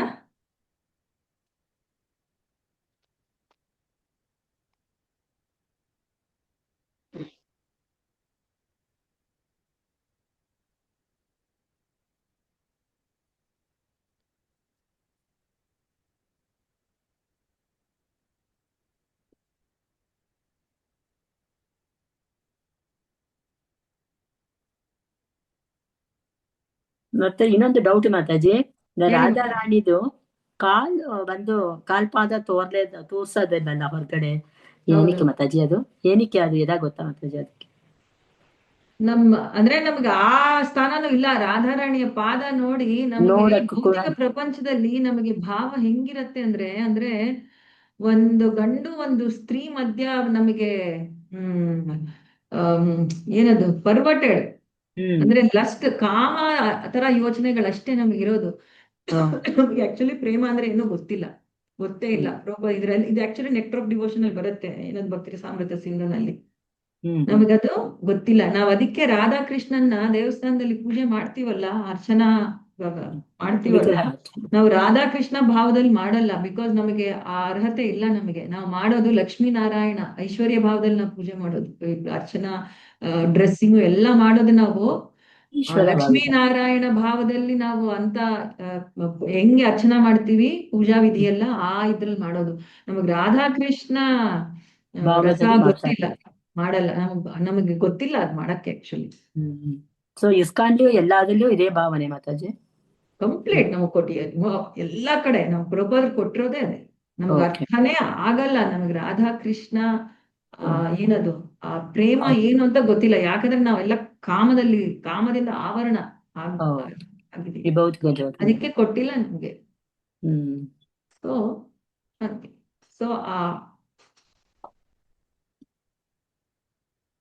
ಸೊ ರಾಧಾರಾಣಿ ನಮ್ಗೆ ತಾಯಿ, ಅದಕ್ಕೆ ಕಾಲು ಬರೀ ವರ್ಷಕ್ಕೊಂದ್ಸಲಿ ಸ್ವಲ್ಪ ಯಾವ್ದೋ ವರ್ಷಕ್ಕೊಂದ್ಸತಿ ತೋರಿಸ್ತಾರೆ ಸ್ವಲ್ಪ. ಅಷ್ಟೇ. ರಾಧಾಷ್ಟಮಿ ದಿವಸ ತೋರಿಸ್ತಾರೆ ಅಷ್ಟೇ. ವೃಂದಾವನದಲ್ಲಿ ರಾಧಾಷ್ಟಮಿ. ಆಮೇಲೆ ವೃಂದಾವನದಲ್ಲಿ ಇರ್ಬೇಕಂದ್ರೆ ರಾಧಾ ಅನುಮತಿನೇ ಇರ್ಬೇಕು ಅಂತಾರೆ. ಎಸ್ ವೃಂದಾವನಕ್ಕೆ ಹೋಗ್ಬೇಕು ಅಂದ್ರೆ ರಾಧಾರಾಣಿ ಅನುಮತಿ. ನಾನ್ ಕೇಳಿದ್ದೀನಿ ಭಕ್ತರು ಒಂದ್ಸಲಿ ಫ್ಲೈಟ್ ಟಿಕೆಟ್ ಎಲ್ಲ ಮಾಡಿ ಫೈನಲಿ ಕ್ಯಾನ್ಸಲ್ ಆಗ್ಬಿಡುತ್ತೆ ಒಬ್ಬೊಬ್ಬರಿಗೆ. ಅದು ಎಸ್ಪೆಷಲಿ ಧಾಮ್ಗೆ ಹೋಗಕ್ಕೆ ಕೂಡ ನಮ್ಗೆ ಅನುಮತಿ ಬೇಕು. ಸುಮಾರು ಭಕ್ತರು ನೋಡಿ ಎಷ್ಟು ವರ್ಷ ಆದ್ರೂ ಹೋಗಕ್ ಆಗಲ್ಲ ಒಬ್ಬೊಬ್ಬರಿಗೆ.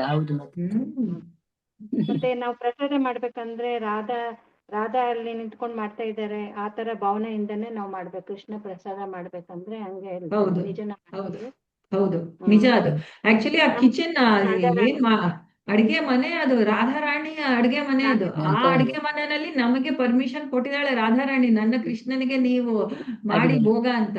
ಅದೇ ಭಾವನೆ ಬರೀ ದೇವಸ್ಥಾನದಲ್ಲ, ನಮ್ಮ ಮನೆಯಲ್ಲೂ ಅದೇ ಭಾವನೆ. ಮನೆಗಳಲ್ಲಿರೋ ಎಲ್ಲಿ ನಾವು ಕೃಷ್ಣನಿಗೆ ಭೋಗ ಮಾಡ್ತೀವಲ್ಲ, ಅದು ರಾಧಾರಾಣಿಯ ಅಡುಗೆ ಮನೆ. ಅದು ಅದೇ ನೀಟಾಗಿರ್ಬೇಕು, ನೀಟಾಗೆಲ್ಲ ಇದ್ ಮಾಡ್ಬೇಕು. ರಾಧಾರಾಣಿ ಕಿಚನ್ ಅಂತಾನೆ ನಾವು ಇದ್ ಮಾಡ್ಕೊಬೇಕು. ಹೌದು ನಮ್ಮ ಮನೆಗಳಲ್ಲಿ ಕೂಡ ಅದೇ ಭಾವನೆ ಇರ್ಬೇಕು. ಅದ್ ನನ್ ಕಿಚನ್ ಅಲ್ಲ, ಅದು ರಾಧಾರಾಣಿ ಕಿಚನ್. ಅದೇ ಭಾವ ಇರ್ಬೇಕು, ರಾಧಾರಾಣಿ ಕಿಚನ್. ಹೌದು.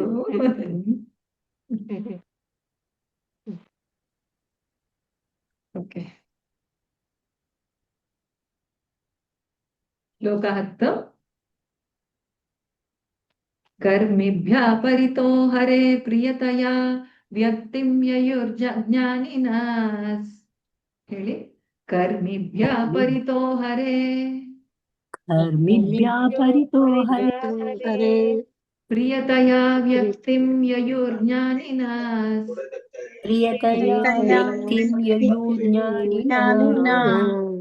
ತೇಭ್ಯೋ ಜ್ಞಾನ ವಿಮುಕ್ತ ಭಕ್ತಿ ಪರಮಾ.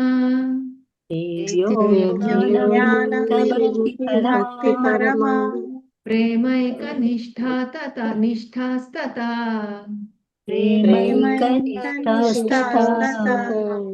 ತೇಭ್ಯಸ್ತಾ ಪಶುಪಾಲ ಪಂಕಜ ದೃಶಸ್.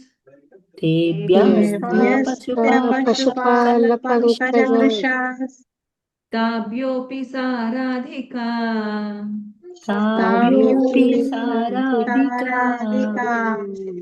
ಪ್ರೇಷ್ಠಾ ತದ್ವದಿಯಂ ತದೀಯ ಸರಸಿ.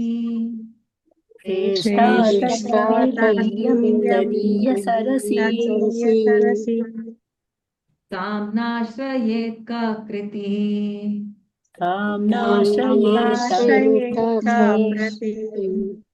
ಕರ್ಮಿಭ್ಯ ಪರಿತೋ ಹರೇ ಪ್ರಿಯತಯ.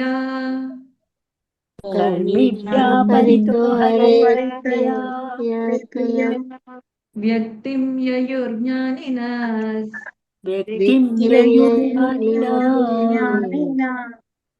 ತೇಭ್ಯೋ ಜ್ಞಾನ ವಿಮುಕ್ತ ಭಕ್ತಿ ಪರಮಾ.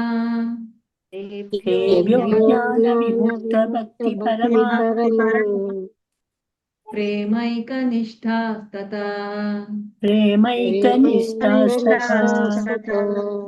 ತೇಭ್ಯಸ್ತಾ ಪಶುಪಾಲ ಪಂಕಜ ದೃಶಸ್.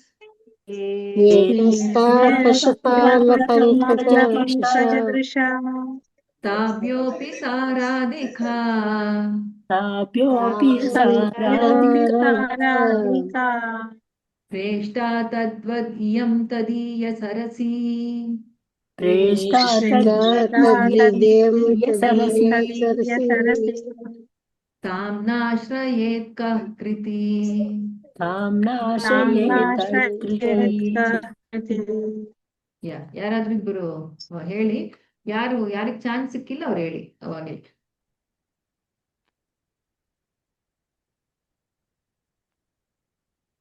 कर्मिभ्यो परिता हरे प्रियतया व्यक्तिं यूय ज्ञानिना तेभ्य ज्ञानविमुक्ता भक्ति परम प्रेम प्रेम एकनिष्ठा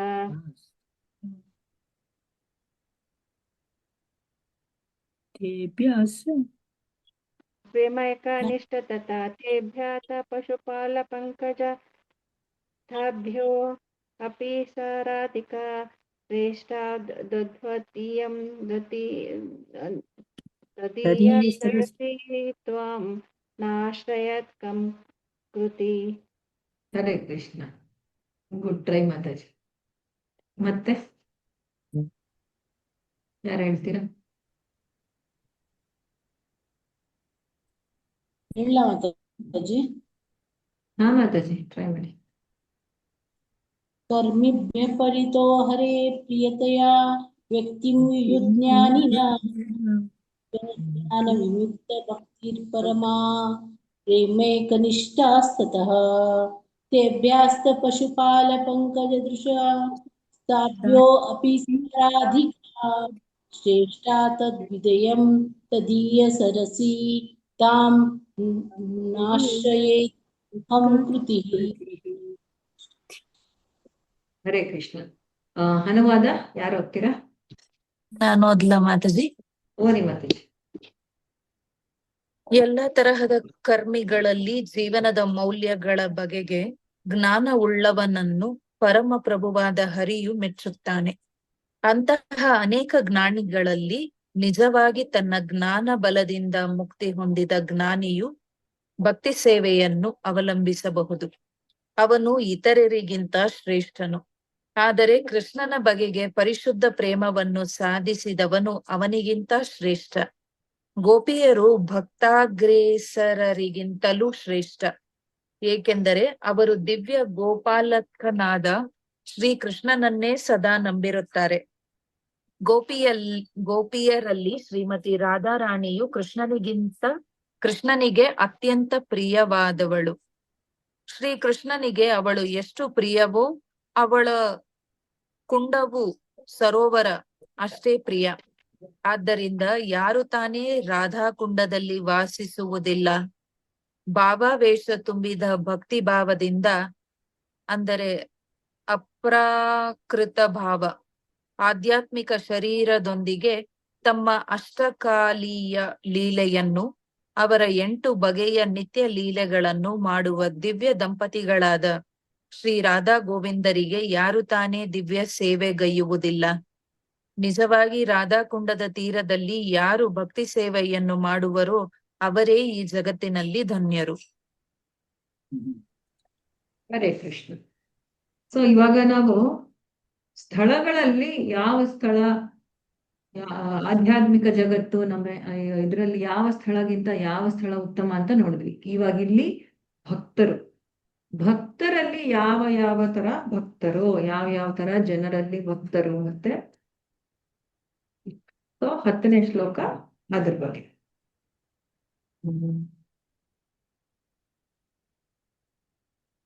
ಕರ್ಮಿ ಕೊಟ್ಟಿದ್ದಾರೆ, ಕರ್ಮಿ, ಆಮೇಲೆ ಕರ್ಮಿಗಳು, ಆಮೇಲೆ ಕರ್ಮಕಾಂಡಿಗಳು, ಆಮೇಲೆ ಭಕ್ತರು, ಆಮೇಲೆ ಭಕ್ತರಲ್ಲಿ ಗೋಪಿಕಾ ಸ್ತ್ರೀಯರು ಎಲ್ಲರಿಗಿಂತ ಉತ್ತಮ, ಮತ್ತೆ ಆ ಗೋಪಿಯರಿಗಿಂತ ಎಲ್ಲಾ ಗೋಪಿಯರಿಗಿಂತ ರಾಧಾರಾಣಿ. ಸೊ ಇದು ಕೊಟ್ಟಿರೋದು. ಸೊ ನೋಡೋಣ ಒಂದರಂತೆ ಒಂದೇ. ಕರ್ಮಿ ಅಂದ್ರೆ ಯಾರು, ಕರ್ಮಕಾಂಡರಂದ್ರೆ ಯಾರು, ಜ್ಞಾನಿಯರಂದ್ರೆ ಯಾರು, ಆಮೇಲೆ ಭಕ್ತರಲ್ಲಿ ಎಲ್ಲರಿಗಿಂತ ಭಕ್ತರು, ಶ್ರೇಷ್ಠ ಭಕ್ತರು ಗೋಪಿಯರಲ್ಲಿ ಶ್ರೀಮತಿ ರಾಧಾರಾಣಿ ಉತ್ತಮವಾದ ಶ್ರೇಷ್ಠವಾದ ಭಕ್ತರು. ಸೊ ಭಾವಾರ್ಥದಿಂದ ಮುಂದೆ ಹೋಗೋಣ ಮುಂದಕ್ಕೆ. ಹರೇ ಕೃಷ್ಣ. ಓದಿ ಮಾತಾಜಿ ಒಂದು ಪ್ಯಾರಾಗ್ರಾಫ್ ಯಾರಾದ್ರು. ಪ್ರಭುಜಿ ಹರೇ ಕೃಷ್ಣ ಮಾತಾಜಿ. ಓದಿ ಮಾತಾಜಿ. ಈಗ ಹೆಚ್ಚು ಕಡಿಮೆ ಪ್ರತಿಯೊಬ್ಬರು ಒಂದಲ್ಲ ಒಂದು ಬಗೆಯ ಕಾಮ್ಯ ಕರ್ಮಗಳನ್ನು ಮಾಡುತ್ತಿದ್ದಾರೆ. ದುಡಿದು ಐಹಿಕ ಲಾಭಗಳನ್ನು ಪಡೆಯ ಬಯಸುವವರನ್ನು ಕರ್ಮಿಗಳೆಂದು ಕರೆಯುತ್ತಾರೆ.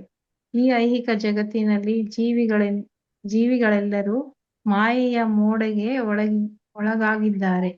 ಇದನ್ನು ವಿಷ್ಣು ಪುರಾಣದಲ್ಲಿ ಹೀಗೆ ವಿವರಿಸಲಾಗಿದೆ. ವಿಷ್ಣು ಶಕ್ತಿ ಪರಾಪ್ರೋಕ್ತ ಕ್ಷೇತ್ರ ಜ್ಞಾಖ್ಯಾತ ತಥಾಪರ ಅವಿದ್ಯಾಕರ್ಮ ಸಂಜ್ಞಾನ ತೃತೀಯ ಶಕ್ತಿರ್ ಇಷ್ಯತೆ. ಋಷಿಗಳು ದೇವೋತ್ತಮ ಪರಮಪುರುಷನ ಶಕ್ತಿಗಳನ್ನು 3 ವರ್ಗಗಳಾಗಿ ವಿಂಗಡಿಸಿದ್ದಾರೆ. ಅವೆಂದರೆ ಆಧ್ಯಾತ್ಮಿಕ ಶಕ್ತಿ, ತಟಸ್ಥ ಶಕ್ತಿ ಮತ್ತು ಐಹಿಕ ಶಕ್ತಿ. ಐಹಿಕ ಶಕ್ತಿಯನ್ನು 3ನೆಯ ದರ್ಜೆಯ ಶಕ್ತಿ ಎಂದು ಪರಿಗಣಿಸಲಾಗಿದೆ. ತೃತೀಯ ಶಕ್ತಿ. ಐಹಿಕ ಶಕ್ತಿಯ ಪರಿಧಿಯಲ್ಲಿರುವ ಜೀವಿಗಳು ಕೆಲವು ವೇಳೆ ಕೆಲವು ನಾಯಿಗಳು ಹಂದಿಗಳಂತೆ ಇಂದ್ರಿಯ ಸುಖ ಪಡಲು ಕಷ್ಟಪಟ್ಟು ದುಡಿಯುತ್ತಿದ್ದಾರೆ. ಆದರೆ ಕೆಲವು ಕರ್ಮಿಗಳು ಈ ಜನ್ಮದಲ್ಲಿ ಅಥವಾ ಪುಣ್ಯ ಕಾರ್ಯಗಳನ್ನು ಮಾಡಿ ಮುಂದಿನ ಜನ್ಮದಲ್ಲಿ ವೇದೋಕ್ತವಾದ ನಾನಾ ಬಗೆಯ ಕರ್ಮಗಳನ್ನು ಮಾಡುವುದರಲ್ಲಿ ಅತಿಯಾದ ಆಸಕ್ತರಾಗಿದ್ದಾರೆ. ಹೀಗಾಗಿ ಅವರ ಪುಣ್ಯ ಬಲದ ಫಲದಿಂದ ಅವರು ಸ್ವರ್ಗಲೋಕಕ್ಕೆ ಏರುತ್ತಾರೆ. ನಿಜವಾಗಿ ವೇದೋಕ್ತವಾದ ವಿಧಿಗಳಂತೆ ಯಜ್ಞಯಾಗಾದಿಗಳನ್ನು ಮಾಡುವವರು ಚಂದ್ರಲೋಕಕ್ಕೆ ಅದಕ್ಕಿಂತಲೂ ಉನ್ನತವಾದ ಲೋಕಗಳಿಗೆ ಏರುತ್ತಾರೆ. ಭಗವದ್ಗೀತೆಯಲ್ಲಿ ಕ್ಷಣೇ ಪುಣ್ಯೇ ಮೃತ್ಯುಲೋಕಂ ವಿಶಂತಿ ಎಂದು ಹೇಳಿದೆ. ಅಂದರೆ ತಮ್ಮ ಪುಣ್ಯ ಕರ್ಮಗಳ ಫಲ ಮುಗಿದು ಹೋದ ಮೇಲೆ ಅವರು ಮತ್ತೆ ಮರ್ತ್ಯಲೋಕಕ್ಕೆ ಈ ಭೂಮಿಗೆ ಮರಳುತ್ತಾರೆ. ಅಂತಹ ವ್ಯಕ್ತಿಗಳು ತಮ್ಮ ಪುಣ್ಯ ಕಾರ್ಯಗಳಿಂದಾಗಿ ಸ್ವರ್ಗಲೋಕಗಳಿಗೆ ಹೋಗಿ ಅಲ್ಲಿ ಸಾವಿರಾರು ವರ್ಷಗಳ ಕಾಲ ಜೀವನದ ಸುಖವನ್ನು ಅನುಭವಿಸಬಹುದು. ಆದರೂ ತಮ್ಮ ಪುಣ್ಯದ ಫಲ ತೀರಿದೊಡನೆಯೇ ಮತ್ತೆ ಈ ಭೂಮಿಗೆ ಮರಳಲೇಬೇಕು. ಹರೇ ಕೃಷ್ಣ ಮಾತಾಜಿ. ಇನ್ನು ಓದ್ಲಿ ಮುಂದೆ? ಇಲ್ಲ ಮಾತಾಜಿ, ಸಾಕು.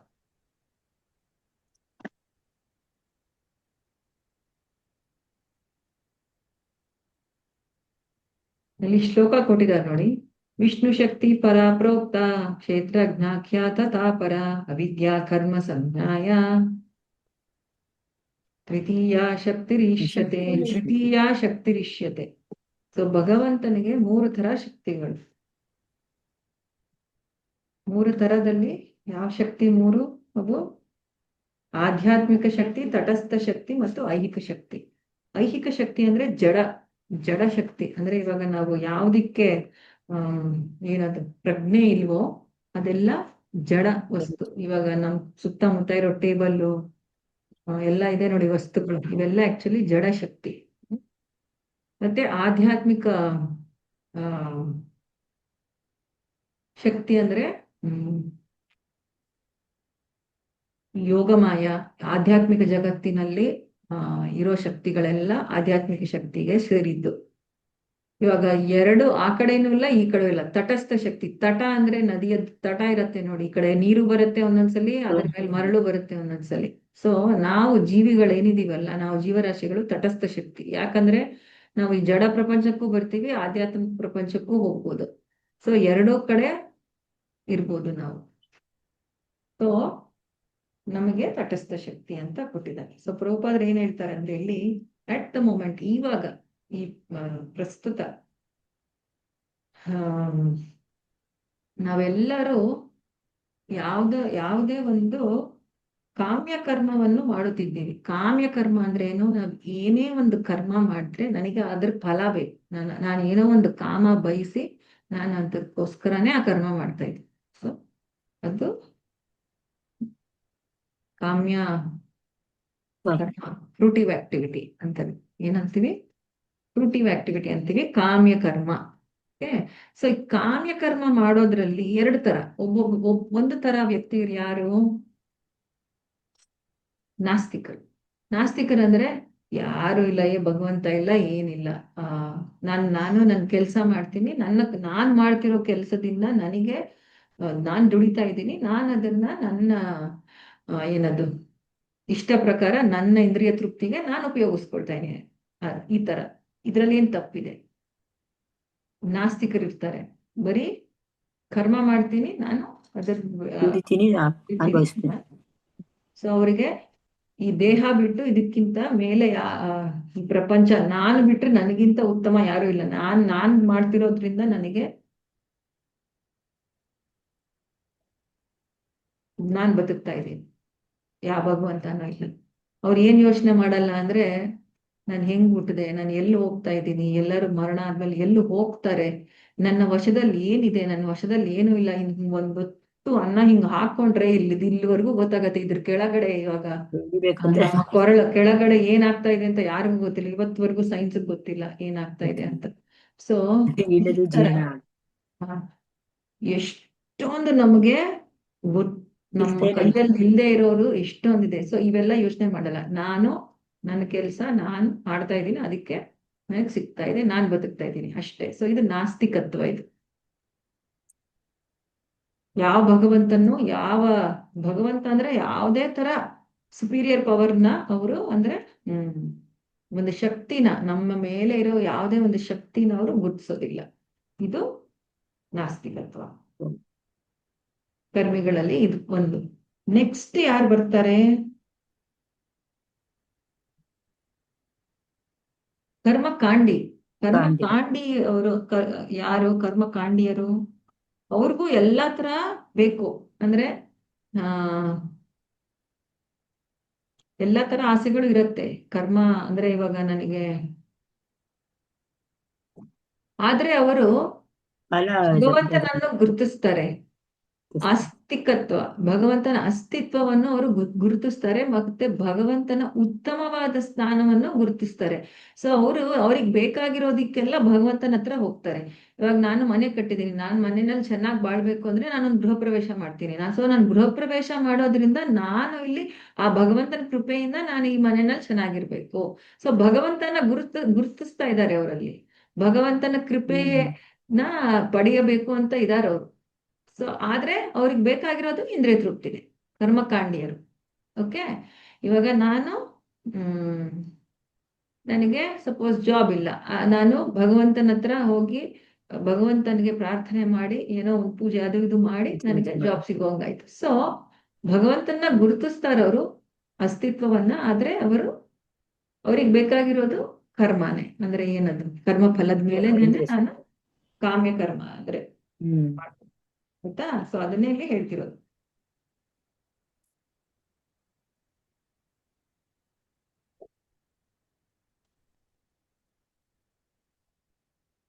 ಅದೇ ಅಂತವರು ಮತ್ತೆ ಈ ತರ ಇಂಥವರು ಇಲ್ಲಿ ನೋಡಿ ಕೊಟ್ಟಿದ್ದಾರೆ, ಸ್ವರ್ಗ ಲೋಕಕ್ಕೆ ಹೋಗ್ತಾರೆ. ತುಂಬಾ ಈ ಯಜ್ಞಗಳು ಇವೆಲ್ಲ ಯಾಗಗಳನ್ನ ಮಾಡ್ತಾರಲ್ವ ಅವರು. ಸೊ ಅವರಿಗೆ ಕರ್ಮ, ಅವರ ಇಂದ್ರಿಯ ತೃಪ್ತಿ, ಅವ್ರಿಗೆ ಏನೋ ಒಂದು ಆಸೆ ಬಯಸಿ ಅವ್ರು ಮಾಡ್ತಾರದನ್ನ. ಆದ್ರೆ ಅವ್ರು ಯಜ್ಞ ಮಾಡಿ ಕೃಷ್ಣನಿಗೆ ಅರ್ಪಣೆ ಮಾಡ್ತಾರಲ್ವಾ, ಅದ್ರಿಂದ ಅವ್ರಿಗೆ ಪುಣ್ಯ ಬರುತ್ತೆ, ಅದ್ರಿಂದ ಅವ್ರು ಹೋಗೋದು ಸ್ವರ್ಗ ಲೋಕಕ್ಕೆ. ನೋಡಿ ಅವರ ಪುಣ್ಯ ನೋಡಿ, ನಾನಾ ಬಗೆಯ ಕರ್ಮಗಳನ್ನು ಮಾಡುವುದರಲ್ಲಿ ಅತಿಯಾಗಿ ಆಸಕ್ತರಾಗಿರುತ್ತಾರೆ. ಹೀಗಾಗಿ ಅವರ ಪುಣ್ಯ ಬಲದ ಫಲದಿಂದ ಅವರು ಸ್ವರ್ಗ ಲೋಕಕ್ಕೆ ಏರುತ್ತಾರೆ.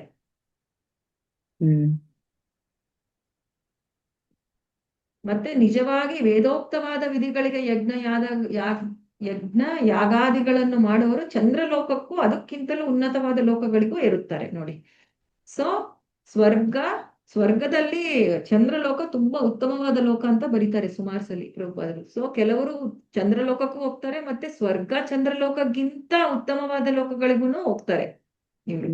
ಆದ್ರೆ ಏನು ಯಾವುದೇ ತರ ನಾಸ್ತಿಕರಾಗ್ಲಿ ಭಗವಂತನ ಅಸ್ತಿತ್ವ ಇರೋರಾಗ್ಲಿ, ಕ್ಷೀಣೆ ಪುಣ್ಯೆ ಮಧ್ಯ ಲೋಕ ವಿಶಂತಿ 9.21 ಶ್ಲೋಕ ಕೊಟ್ಟಿದ್ದಾರೆ. ಕ್ಷೀಣೆ ಪುಣ್ಯೆ ಅಂದ್ರೆ ಅವ್ರು ಮಾಡಿರೋ ಪುಣ್ಯ ಕಾರ್ಯ ಕ್ಷೀಣವಾದಾಗ, ಅಂದ್ರೆ ಅದು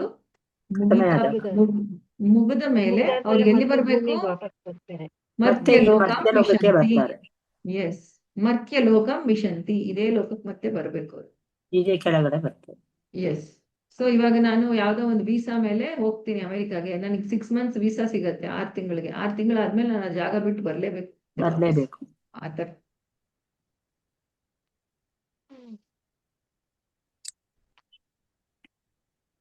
ಇವಾಗ ನೋಡಿ, ಭಗವಂತನ ನಾಸ್ತಿಕರು ಇರ್ತಾರಲ್ವಾ, ಅವರು ಸ್ವರ್ಗಲೋಕಕ್ಕೆ ಹೋಗಲ್ಲ. ಅವರು ಮುಂದಿನ ಜನ್ಮದಲ್ಲಿ ಇಲ್ಲಿ ಕೊಟ್ಟಿದ್ದಾರೆ,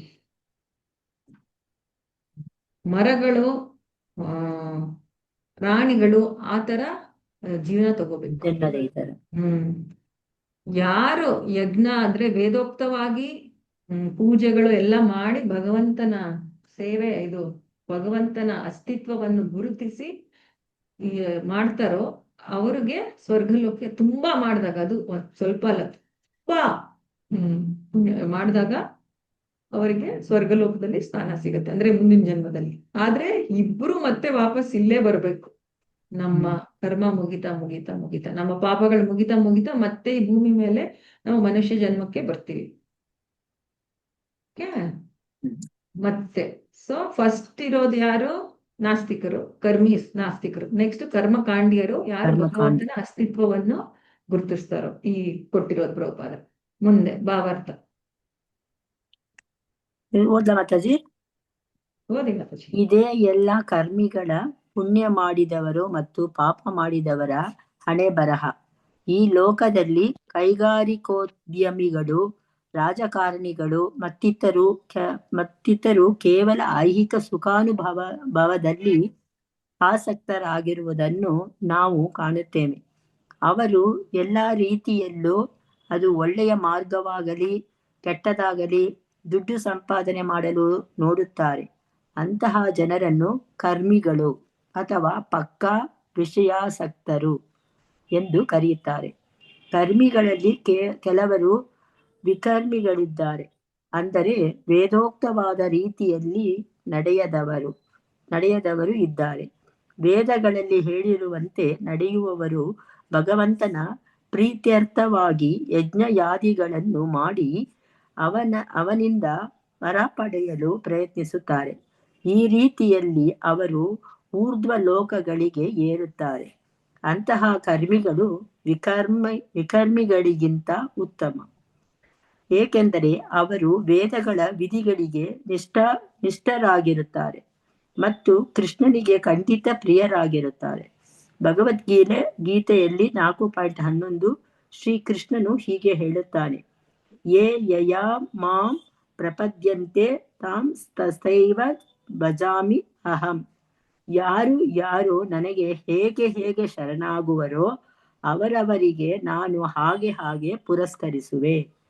ಕೃಷ್ಣನು ಎಷ್ಟು ಕರುಣಾಮಯಿ ಎಂದರೆ ಅವನು ಕರ್ಮಿಗಳು ಮತ್ತು ಜ್ಞಾನಿಗಳ ಆಸೆಗಳನ್ನೇ ಪೂರೈಸುತ್ತಾನೆ. ಇದನ್ನು ಭಕ್ತರ ಬಗೆಗೆ ಹೇಳಲೇಬೇಕಾಗಿಲ್ಲ.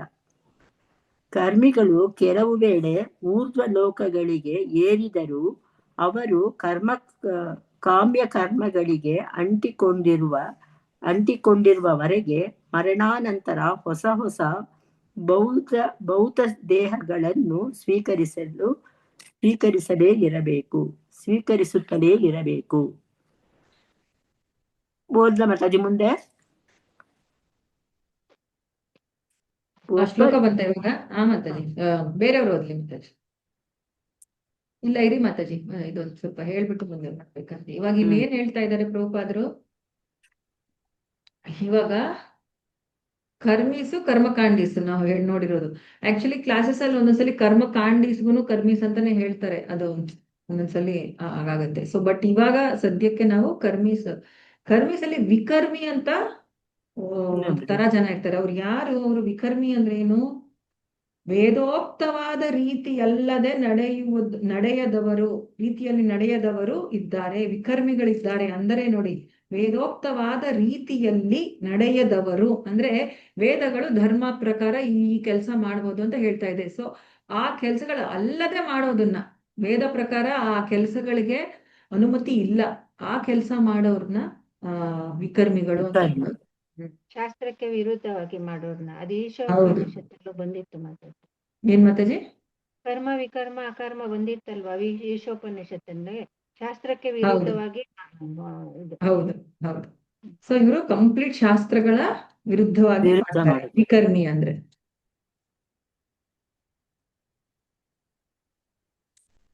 ಸೊ ಕೃಷ್ಣ, ಸೊ ವಿಕರ್ಮೀಸ್ ನೋಡಿದ್ವಿ, ವಿಕರ್ಮಿ ಆಮೇಲೆ ಕರ್ಮಿ ಆಮೇಲೆ ಕರ್ಮಕಾಂಡಿ, ಮೂರು ಇದು ನೋಡಿದ್ವಿ. ಇಲ್ಲಿ ಪ್ರಭುಪಾದ್ರು ಏನ್ ಹೇಳ್ತಾರೆ ನೋಡಿ, ಯೇ ಯಥಾ ಮಾಂ ಪ್ರಪದ್ಯಂತೆ ತಾಂ ತಥೈವ ಭಜಾಮ್ಯಹಂ ಅಂತ ಕೃಷ್ಣ 4ನೇ ಅಧ್ಯಾಯದಲ್ಲಿ 11ನೇ ಶ್ಲೋಕ. ಯೇ ಯಥಾ ಮಾಂ ಪ್ರಪದ್ಯಂತೆ, ಯಾರು ಯಾವ ತರ ನನ್ನನ್ನ ಪ್ರಪದ್ಯತೆ ಅಂದ್ರೆ ನನ್ನನ್ನ ಶರಣ ಕೋರ್ತಾರೋ, ಶರಣಾರ್ಥರು. ತಾಂ ತಥೈವ ಭಜಾಮ್ಯಹಂ, ನಾನು ಅವರಿಗೆ ಅದೇ ತರ ನಾನು ಅವರಿಗೆ ಏನದು ರೆಸಿಪ್ರೊಕೇಟ್ ಮಾಡ್ತೀನಿ, ಅವರಿಗೆ ಅದೇ ತರ ನಾನು ಕೊಡ್ತೀನಿ. ಅವ್ರಿಗೆ ಯಾವ ತರ ನನಗೆ ಅವ್ರು ಮಾಡ್ತಾರೋ ನಾನು ಅವ್ರಿಗೆ ಅದನ್ನೇ ಕೊಡ್ತೀನಿ ಅಂತ. ಸೊ ಇಲ್ಲಿ ಪ್ರಭುಪಾದ್ರು ಹೇಳ್ತಾರೆ, ಇವಾಗ ಈ ತರ ವಿಕರ್ಮಿ ಕರ್ಮಿ ಕರ್ಮಕಾಂಡಿಯವ್ರಿಗೆ ಕೃಷ್ಣ ಎಲ್ಲ ಕೊಡ್ತಾನೆ ಅಂದ್ರೆ ಭಕ್ತರಿಗೆ ಹೇಳ್ಬೇಕಾ ನಾವು ನಾವು ಭಕ್ತಿ ಮಾಡಿದ್ರೆ ಕೃಷ್ಣ ಖಂಡಿತ ನಮ್ಮನ್ನ ನೋಡ್ಕೊಳ್ತಾನೆ. ಇದು ತುಂಬಾ, ಈ ಪಾಯಿಂಟ್ ತುಂಬಾ ಸಲ ಹೇಳ್ತಾರೆ ಪ್ರಭುಪಾದ್ರು. ಕೃಷ್ಣ ಎಲ್ಲಾರ್ಗು ಒಂದು ಇರುವೆಯಿಂದ ಒಂದು ಆನೆವರೆಗೂ ಎಲ್ಲಾರ್ನು ನೋಡ್ಕೊಳ್ತಾನೆ, ನಮ್ಮನ್ನ ಯಾಕೆ ನೋಡಲ್ಲ? ಅದು ನಾವು ಭಕ್ತಿ ಸೇವೆ ಮಾಡುವಾಗ ನಮ್ಮನ್ನ ಯಾಕೆ ನೋಡ್ಕೊಳಲ್ಲ ಕೃಷ್ಣ ಅಂತ ಸುಮಾರು ಸಲ ಹೇಳ್ತಾನೆ. ಆದ್ರೆ ಅವಾಗ ಇವಾಗ ಟೆಸ್ಟ್ ಖಂಡಿತ ಬರುತ್ತೆ, ನಮ್ಮನ್ನ ಒಂದ್ಸಲಿ ಅಲ್ಲಾಡಿಸ್ಬಿಡುತ್ತೆ ಭಕ್ತಿ ಸೇವೆನ. ಕರೆಕ್ಟಾ ಭಕ್ತಿಲೇ ಇದೀವ ಅಂತ ನೋಡ್ತಾರೆ. ಇನ್ನೆಲ್ಲ ತಡೀತಾರೋ ಇಲ್ವೋ ಅಂತ. ನೀನ್ ಇಲ್ಲೇ ತಡೀದೇ ಇದ್ರೆ ನನ್ನ ಹತ್ರ ಬಂದು ಅವನು ಎಲ್ಲ ಇದು ಕಷ್ಟ ಆಗತ್ತೆ ಅಂತ. ಇಲ್ಲೇ ತಡಿಬೇಕಲ್ವಾ ಎಲ್ಲಾನು, ಅದು ಮುಂದೆ ಹೋಗ್ಬೇಕಲ್ವಾ ಮತ್ತೆ. ಹೌದು, ಎಕ್ಸಾಕ್ಟ್ಲಿ. ಶ್ಲೋಕ ಓದಿ ಯಾರಾದ್ರೂ. ಮಾತಾಜಿ, ಇಲ್ಲಿ ವಿಕರ್ಮಗಳು ಶಾಸ್ತ್ರಕ್ಕೆ ವಿರುದ್ಧವಾಗಿರೋದು, ಮತ್ತೆ ಕರ್ಮಿಗಳನ್ನು ಸಹ ಅವರು ಶಾಸ್ತ್ರಕ್ಕೆ ಪರವಾಗಿ ನಡ್ಕೊಂತಾರಲ್ವಾ ಮಾತಾಜಿ? ಇವಾಗ ನೋಡಿ, ಕರ್ಮಿ ಅಂದ್ರೆ ಆಕ್ಚುಲಿ ಕರ್ಮಕಾಂಡಿಯರ್ನ ಕರ್ಮಿ ಅಂತಾನೆ ಕರಿತೀವಿ. ಸುಮಾರು ಕಡೆ ಪ್ರಭುಪಾದರು ಬರೆಯೋದು ಕೂಡ ಕರ್ಮಿಗಳು ಅಂದ್ರೆ ವೇದಗಳ ಪ್ರಕಾರ ನಡೆಯೋರು. ಕರ್ಮಕಾಂಡಿ ಒಂದೇ ಪದ ಆಕ್ಚುಲಿ ಇಷ್ಟೊಂದ್ ಕಡೆ. ಆದ್ರೆ ನಾನು ಕೇಳಿರೋದು ಈ ಭಾವಾರ್ಥಕ್ಕೆ ಲೆಕ್ಚರ್ಸ್ ಕೊಟ್ಟಿರೋದ್ರಲ್ಲಿ ಎಷ್ಟೊಂದು ಭಕ್ತರು ಈ ತರ ವಿಂಗಡಣೆ ಮಾಡಿದ್ದಾರೆ. ಆಕ್ಚುಲಿ ನಾಸ್ತಿಕರ್ನು ಕರ್ಮಿ ಅಂತ ಕರೆಯಲ್ಲ ನಾವು, ಕರ್ಮಕಾಂಡಿಯರು ಒಂದೇ ಹೆಸರು, ಅದಕ್ಕೆ ಹೇಳಿದ್ದು. ಬಟ್ ನೀವು ಆ ತರನು ಬರಿಬಹುದು. ಅದು ಸ್ವಲ್ಪ ಕನ್ಫ್ಯೂಷನ್ ಆಯ್ತು, ಸ್ವಲ್ಪ ನಂಗೆ ಡಿಫ್ರೆಂಟ್ ಅಂತ ಅನ್ನಿಸ್ತು ಮಾತಾಜಿ. 3 ತರ ಗುಂಪು ಮಾತಾಜಿ. ಒಂದು ವಿಕರ್ಮಿ ಆಯ್ತಾ, ಒಂದು ಕರ್ಮಕಾಂಡಿ. ಈ ಎರಡಕ್ಕೂ ಇಲ್ಲ ನಮ್ಗೆ ಡೌಟ್. ಮಧ್ಯದಲ್ಲಿರೋ ಅವ್ರು ಕರ್ಮ ಮಾಡ್ತಾ ಇದ್ದಾರೆ, ಆದ್ರೆ ವೇದೋಕ್ತ ಇದು ಏನದು ನಾಸ್ತಿಕತ್ವ ಇರುತ್ತೆ ಅವರಲ್ಲಿ. ಅವರನ್ನ ಇಲ್ಲಿ ಒಂದೊಂದ್ಸಲಿ ಕರ್ಮಿ ಅಂತ ಕರೆದಿದ್ದಾರೆ, ಒಂದೊಂದ್ಸಲಿ ಕರ್ಮಿಯನ್ನ ಕರ್ಮಕಾಂಡಿ ಅಂತ ಕರೆದಿದ್ದಾರೆ. ಅವ್ರ ಹೆಸರು ನೀವು ಬಿಟ್ಬಿಡಿ, ಬರೀ ನಾಸ್ತಿಕರು ಅಂತ ಬರೀರಿ ಅಷ್ಟೇ. ಉತ್ತರ ನಾಸ್ತಿಕರು, ಕರ್ಮಿಗಳು ಮತ್ತೆ ವಿಕರ್ಮಗಳು ಅಂತ ತಗೋಬಹುದಲ್ವಾ ಮತ್ತೆ? ನಾಸ್ತಿಕರು ಅಂದ್ರೆ ಅವರು ಕರ್ಮ ಅಂದ್ರೆ ಶಾಸ್ತ್ರಕ್ಕೆ ವಿರುದ್ಧವಾಗಿ ಹೋಗಲ್ಲ. ಹೇಳಿ ಮತ್ತೆ. ವಿಕರ್ಮಿಗಳು, ನಾಸ್ತಿಕರು, ಕರ್ಮಿಗಳು, ವಿಕರ್ಮಿಗಳು ಅಂತ ತಗೋಬಹುದಾ?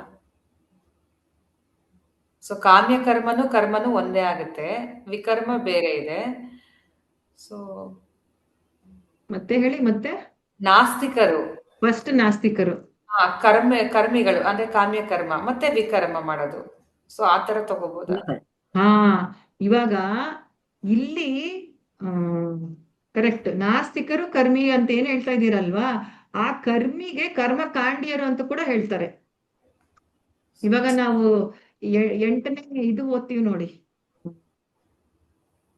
8ನೇ ಅಪರಾಧ ಏನ್ ಹೇಳಿ ನಾವು ಓದೋದು ಕನ್ನಡದಲ್ಲಿ? ಯಾರಾದ್ರೂ ಓದಿ.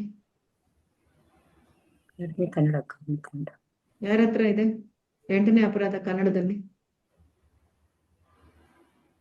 ಫೋನಲ್ಲಿದೆ ಮಾತಾಜಿ. ಜಪವನ್ನು ಕಾಮ್ಯ ಕರ್ಮಾಚರಣೆಗಳು ಕರ್ಮಕಾಂಡ ಎಂದು ಹೇಳಿದ್ದ ಮಂಗಳಕರವಾದ ಚಟುವಟಿಕೆಗಳಲ್ಲಿ ಒಂದೆಂದು ಪರಿಗಣಿಸುವುದು ಮಾತಾಜಿ. ನೋಡಿ ಅಲ್ಲಿ ಕರ್ಮಕಾಂಡ ಅಂತ ಹೇಳ್ತಾರೆ ನೋಡಿ ರಜನಿ ಮಾತಾಜಿ. ನೀವಿಲ್ಲಿ ಕರ್ಮಿ ಅಂತ ಏನ್ ಹೇಳ್ತಾ ಇದ್ದೀರಲ್ಲ, ಅವರನ್ನ ಅಲ್ಲಿ ಕರ್ಮಕಾಂಡಿಯರು ಅಂತ ಕೂಡ ಹೇಳ್ತೀವಿ ಒಂದೊಂದ್ಸತಿ. ಈ ಕರ್ಮಿ ಮತ್ತೆ ಕರ್ಮಕಾಂಡಿ ಏನಾಗತ್ತೆ ಅಂದ್ರೆ ಎಷ್ಟೊಂದ್ ಕಡೆ ಕನ್ಫ್ಯೂಸ್ ಆ ಆಗುತ್ತೆ, ಪದಗಳನ್ನ ಚೇಂಜ್ ಮಾಡಿ ಒಂದೇ ಪದ ಎರಡು ಪದ ಯೂಸ್ ಮಾಡ್ತಾರೆ. ಇಬ್ರು ಒಂದೇನೆ ಅಲ್ವಾ ಮಾತಾಜಿ? ಇಬ್ರು ಒಂದೇನೆ? ಇಬ್ರು ಒಂದೇ ಅಲ್ಲ, ಒಂದೇ ಅಲ್ವಾ ಇಬ್ರು? ಒಬ್ರು ವೇದಗಳ ಪ್ರಕಾರ ನಡ್ಕೊಳ್ತಾರೆ, ಇನ್ನೊಬ್ರು ವೇದಗಳ ಪ್ರಕಾರ ನಡ್ಕೊಳ್ತಾ ಇದ್ದಾರೆ. ಸೊ ಒಬ್ರು ನಾಸ್ತಿಕರು ಅಂತ ಹೇಳ್ಬೋದು, ಕರ್ಮೀಸ್ ಇಲ್ಲ ಕರ್ಮಕಾಂಡೀಸ್ ಅಂತಾನು ಹೇಳ್ಬೋದು. ಇಲ್ಲ ಒಬ್ರು ನಾಸ್ತಿಕರು ಅನ್ನೋ ಪದ ಯೂಸ್ ಮಾಡಲ್ಲ, ಕರ್ಮೀಸ್ ಅಂತ ಅವ್ರಿಗೆ ಹೇಳ್ತಾರೆ, ಕರ್ಮಕಾಂಡೀಸು ಇವ್ರಿಗೆ ಹೇಳ್ತಾರೆ. ಸೊ ಅಷ್ಟೇ. ಸೊ ನಾವು ಕರ್ಮಕಾಂಡ್ಯ ಅಂತ ಬಂದಾಗ ಕರ್ಮಿನ ನಾಸ್ತಿಕರು ಅಂತ ನಾವು ರೆಫರ್ ಮಾಡ್ಕೋಬೇಕು. ಕರ್ಮಕಾಂಡ್ಯ ಕರ್ಮಿ ಅಂತ ಬಂದಾಗ ಅಕರ್ಮ ವಿಕರ್ಮ ಅಂತ ತಗೋಬೇಕಾಗತ್ತೆ. ಈ ಮೂರು ನಾವು ನಾಸ್ತಿಕರು ಅಂತ ತಗೋಬೇಕಾಗತ್ತೆ. ನೀವು ಆಕ್ಚುಲಿ ಅದಕ್ಕೆ ಈ ಪದಗಳಿಗಿಂತ ಅಲ್ಲಿ ಅವ್ರ ಬಗ್ಗೆ ಏನ್ ಹೇಳ್ತಾ ಇದಾರೆ ಒಂದ್ಸಲಿ ನೋಡ್ಕೋಬೇಕು. ಸ್ವಲ್ಪ ಆ ಕಡೆ ಈ ಕಡೆ ಆಗತ್ತೆ ಸುಮಾರು ಕಡೆ. ನೀವು ಭಾಗವತಮು ಭಗವದ್ಗೀತಾ ಇದು ಓದುವಾಗ ಮತ್ತೆ ಬೇರೆಯವ್ರ ಲೆಕ್ಚರ್ಸ್ ಓದುವಾಗ ಇಲ್ಲ, ಅದೇ ಇದು ಕೊಟ್ಟಿದ್ದಾರೆ, ಐಹಿಕ ಜಗತ್ತಿನ ಜೀವಿಗಳೆಲ್ಲರೂ ಮಾಯೆಗೆ ಒಳಗಾಗಿರ್ತಾರೆ ಅಂತ ಹೇಳಿ ಅದನ್ನ ಐಹಿಕ ಲಾಭಕ್ಕಾಗಿ ಪಡೆಯೋರು ಅಂತ. ಬಟ್ ಕರ್ಮಗಳನ್ನು ಅವ್ರ ಐಹಿಕ ಲಾಭಕ್ಕೇನೆ ಬರುತ್ತಲ್ವ ಮತ್ತೆ? ಸ್ಟಾರ್ಟಿಂಗ್ ಅಲ್ವಾ ನೀವ್ ಹೇಳ್ತಿರೋದು ಭಾವಾರ್ಥ? ಹೌದು ಮಾತಾಜಿ. ಅವರು ಅಂದ್ರೆ ದುಡಿಮೆ ಅಂತ ಕೊಟ್ಟಿದ್ದಾರೆ. ಅಂದ್ರೆ ಇಲ್ಲಿ ಅಂದ್ರೆ ನಿಮ್ಗೆ ಇಲ್ಲಿ ಕರ್ಮಕಾಂಡದಲ್ಲಿ ವೇದೋಕ್ತವಾದ ನಾನಾ ಕರ್ಮ ಮಾಡೋದು ಡಿಫ್ರೆನ್ಸ್ ಬರುತ್ತೆ, ಆಸಕ್ತರಾಗಿರ್ತಾರೆ ಅಂತ. ಇಲ್ಲಿ ಬರೀ ಲಾಭಕ್ಕಾಗಿ ಪಡೆಯೋ ಬಯಸೋರು ಕರ್ಮಿ ಅಂತ ಬಂದಿದೆ. ಇಲ್ಲಿ ವೇದೋಕ್ತವಾದ ನಾನಾ ಬಗೆಯ ಕರ್ಮ ಮಾಡೋರಲ್ಲಿ ಅತಿಯಾಗಿ ಆಸಕ್ತರಾಗಿರ್ತಾರೆ ಅಂತ. ಆ ತರ ಡಿಫ್ರೆನ್ಶಿಯೇಟ್ ತಗೋಬೇಕು. ಹೌದು ಹೌದು ಹೌದು. ಸೊ ಅದಕ್ಕೆ ಹೆಸರು ನಾನ್ ಕೇಳಿರೋದ್ರಲ್ಲಿ ನಮ್ಮ ಇಸ್ಕಾನ್ ಲೆಕ್ಚರರ್ಸ್ಗೂ ಕರ್ಮಕಾಂಡಿಯರು ಅಂತ ಹೇಳಿದ್ದಾರೆ. ಅದಕ್ಕೆ ನಾನು ಆ ಕರ್ಮಕಾಂಡ ಅನ್ನೋ ಪದ ಯೂಸ್ ಮಾಡ್ತಿರೋದಿಲ್ಲ, ಯಾಕಂದ್ರೆ ನಾವು ಅಪರಾಧದಲ್ಲಿ ಕೂಡ ಅದನ್ನ ಯೂಸ್ ಮಾಡ್ತೀವಿ. ಸೊ ಅದು ಕನ್ಫ್ಯೂಷನ್ ಆಯ್ತು, ತಪ್ಪಾಗಿ ನಾನ್ ತಿಳ್ಕೊಬಿಟ್ಟ ಮೇಲೆ. ಇಲ್ಲ ಇಲ್ಲ, ಕರೆಕ್ಟ್ ನೀವ್ ಹೇಳಿದ್ದು. ಆಕ್ಚುಲಿ ಆ ಕನ್ಫ್ಯೂಷನ್ ಇದೆ. ನಾನು ತುಂಬಾ ಸಲ ಓದಿ ಆಮೇಲೆ ಯಾರು ಏನು ಅಂತ ನಾನು ಹೇಳಿದ್ದೇನೆ. ಓಕೆ ಮಾತಾಜಿ, ಥ್ಯಾಂಕ್ ಯು ಮಾತಾಜಿ. ಮಾತಾಜಿ ಕನ್ನಡದಲ್ಲಿ 8ನೇ ಅಪರಾಧ ಓದ್ಲೆ ಮಾತಾಜಿ? 8ನೇ ಅಪರಾಧ ಓದಿ ಮಾತಾಜಿ ಹೇಳಿದ್ದಾರೆ, ಮತ್ತೆ ಓದಿಬೇಕಂತ. ಹರೇ ಕೃಷ್ಣ ಜಪವನ್ನು ವೇದಗಳಲ್ಲಿ ಕಾಮ್ಯ ಕರ್ಮಾಚರಣೆಗಳನ್ನು ಕರ್ಮಕಾಂಡ ಎಂದು ಹೇಳಿದೆ. ಮಂಗಳಕರವಾದ ಚಟುವಟಿಕೆಯಲ್ಲಿ ಒಂದು ಪರಿಗಣಿಸುವುದು ಅಂತ ಹೇಳಿ. ಅಂದ್ರೆ ಏನು, ವೇದಗಳಲ್ಲಿ ಮಾಡೋ ಬೇರೆಯಾದ ಕಾಮ್ಯ ಕರ್ಮಗಳು ಏನಿ ಮಾಡ್ತಾರಲ್ವಾ, ಅದನ್ನ ಅವರನ್ನ ಏನಂತ ಕರೆದಿದಾರಲ್ಲಿ? ಕರ್ಮಕಾಂಡಿಯರು ಅಂತ ಕರೆದಿದ್ದಾರೆ. ಆದ್ರೆ ಹರೇ ಕೃಷ್ಣ ಮಂತ್ರ ಜಪ ಅದಲ್ಲ ಅಂತ, ಅದಕ್ಕೆ ಸೇರಲ್ಲ ಅಂತ ಹೇಳಿದ್ದಾರೆ. ಬಟ್ ಕರ್ಮಕಾಂಡಿಯರನ್ನ ಏನಂತ ಹೇಳಿದಾರೆ ಇಲ್ಲಿ? ಕರ್ಮಾಚರಣೆಗಳು, ಕಾಮ್ಯ ಕರ್ಮಾಚರಣೆಗಳು ಅಂತ. ವೇದಗಳ ಪ್ರಕಾರ ನಡೆದುಕೊಂಡು ಕರ್ಮಗಳು ಮಾಡಿ ಆ ತರ ಆಚರಣೆ ಮಾಡೋರ್ನ ಕರ್ಮಕಾಂಡಿಯರ್ ಅಂತಾರೆ. ಅದಕ್ಕೆ ಕರ್ಮಿ ಶಬ್ದಕ್ಕೆ ತುಂಬಾ ಕಡೆ ಎಲ್ಲಾ ತರಾನು ಉಪಯೋಗಿಸ್ಬೋದು. ಕರ್ಮಕಾಂಡಿ ಅಂದ್ರೆ ಒಂದೇ ಅರ್ಥ, ಅದು ವೇದಗಳ ಪ್ರಕಾರ ನಡ್ಕೋಬಹುದು ಅಂತ. ರಜನಿ ಮಾತಾಜಿ ಏನ್ ಗೊತ್ತಾ, ಈ ಕರ್ಮಿ ಶಬ್ದಕ್ಕೆ ಇರೋದ್ ಮಾತಾಜಿ ಎಷ್ಟೊಂದ್ ಅರ್ಥ.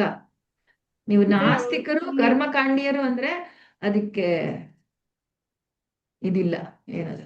ಈಶೋಪನಿಷತ್ತಲ್ಲೂ ಕೊಟ್ಟಿದ್ರು ಮಾತಾಜಿ. ಅಂದ್ರೆ ಜ್ಞಾನ ಅಂತ ಅದನ್ನು ಹೇಳಿದ್ರು. ಅಂದ್ರೆ ಈ ಭೌತಿಕ ಜ್ಞಾನದ್ದು ಯಾರಿರುತ್ತೆ ಅಂದ್ರೆ ಯೋಗ ಆಗಿರ್ಬೋದು, ಅಥವಾ ಒಂದು ಶಾಸ್ತ್ರ ಆಗಿರ್ಬೋದು, ಹಸ್ತಮುದ್ರಿಕ ಆಗಿರ್ಬೋದು, ಇದೆಲ್ಲ ಒಂದು ಭೌತಿಕ ಜಗತ್ತಿಗೆ ಸೇರುವಂತ ವೇದ ಜ್ಞಾನ ಅಂತ ತಗೋಬೋದಲ್ವಾ ಮಾತಾಜಿ? ಆ ತರ ಅಂದ್ರೆ ಈ ಭೌತಿಕ ಜಗತ್ತಿಗೆ ಸಂಬಂಧಪಟ್ಟಿರುವಂತದ್ದು ಈಶೋಪನಿಷತ್ತಲ್ಲಿ ಅದನ್ನ ಹೇಳಿದ್ರು ಪ್ರಭು.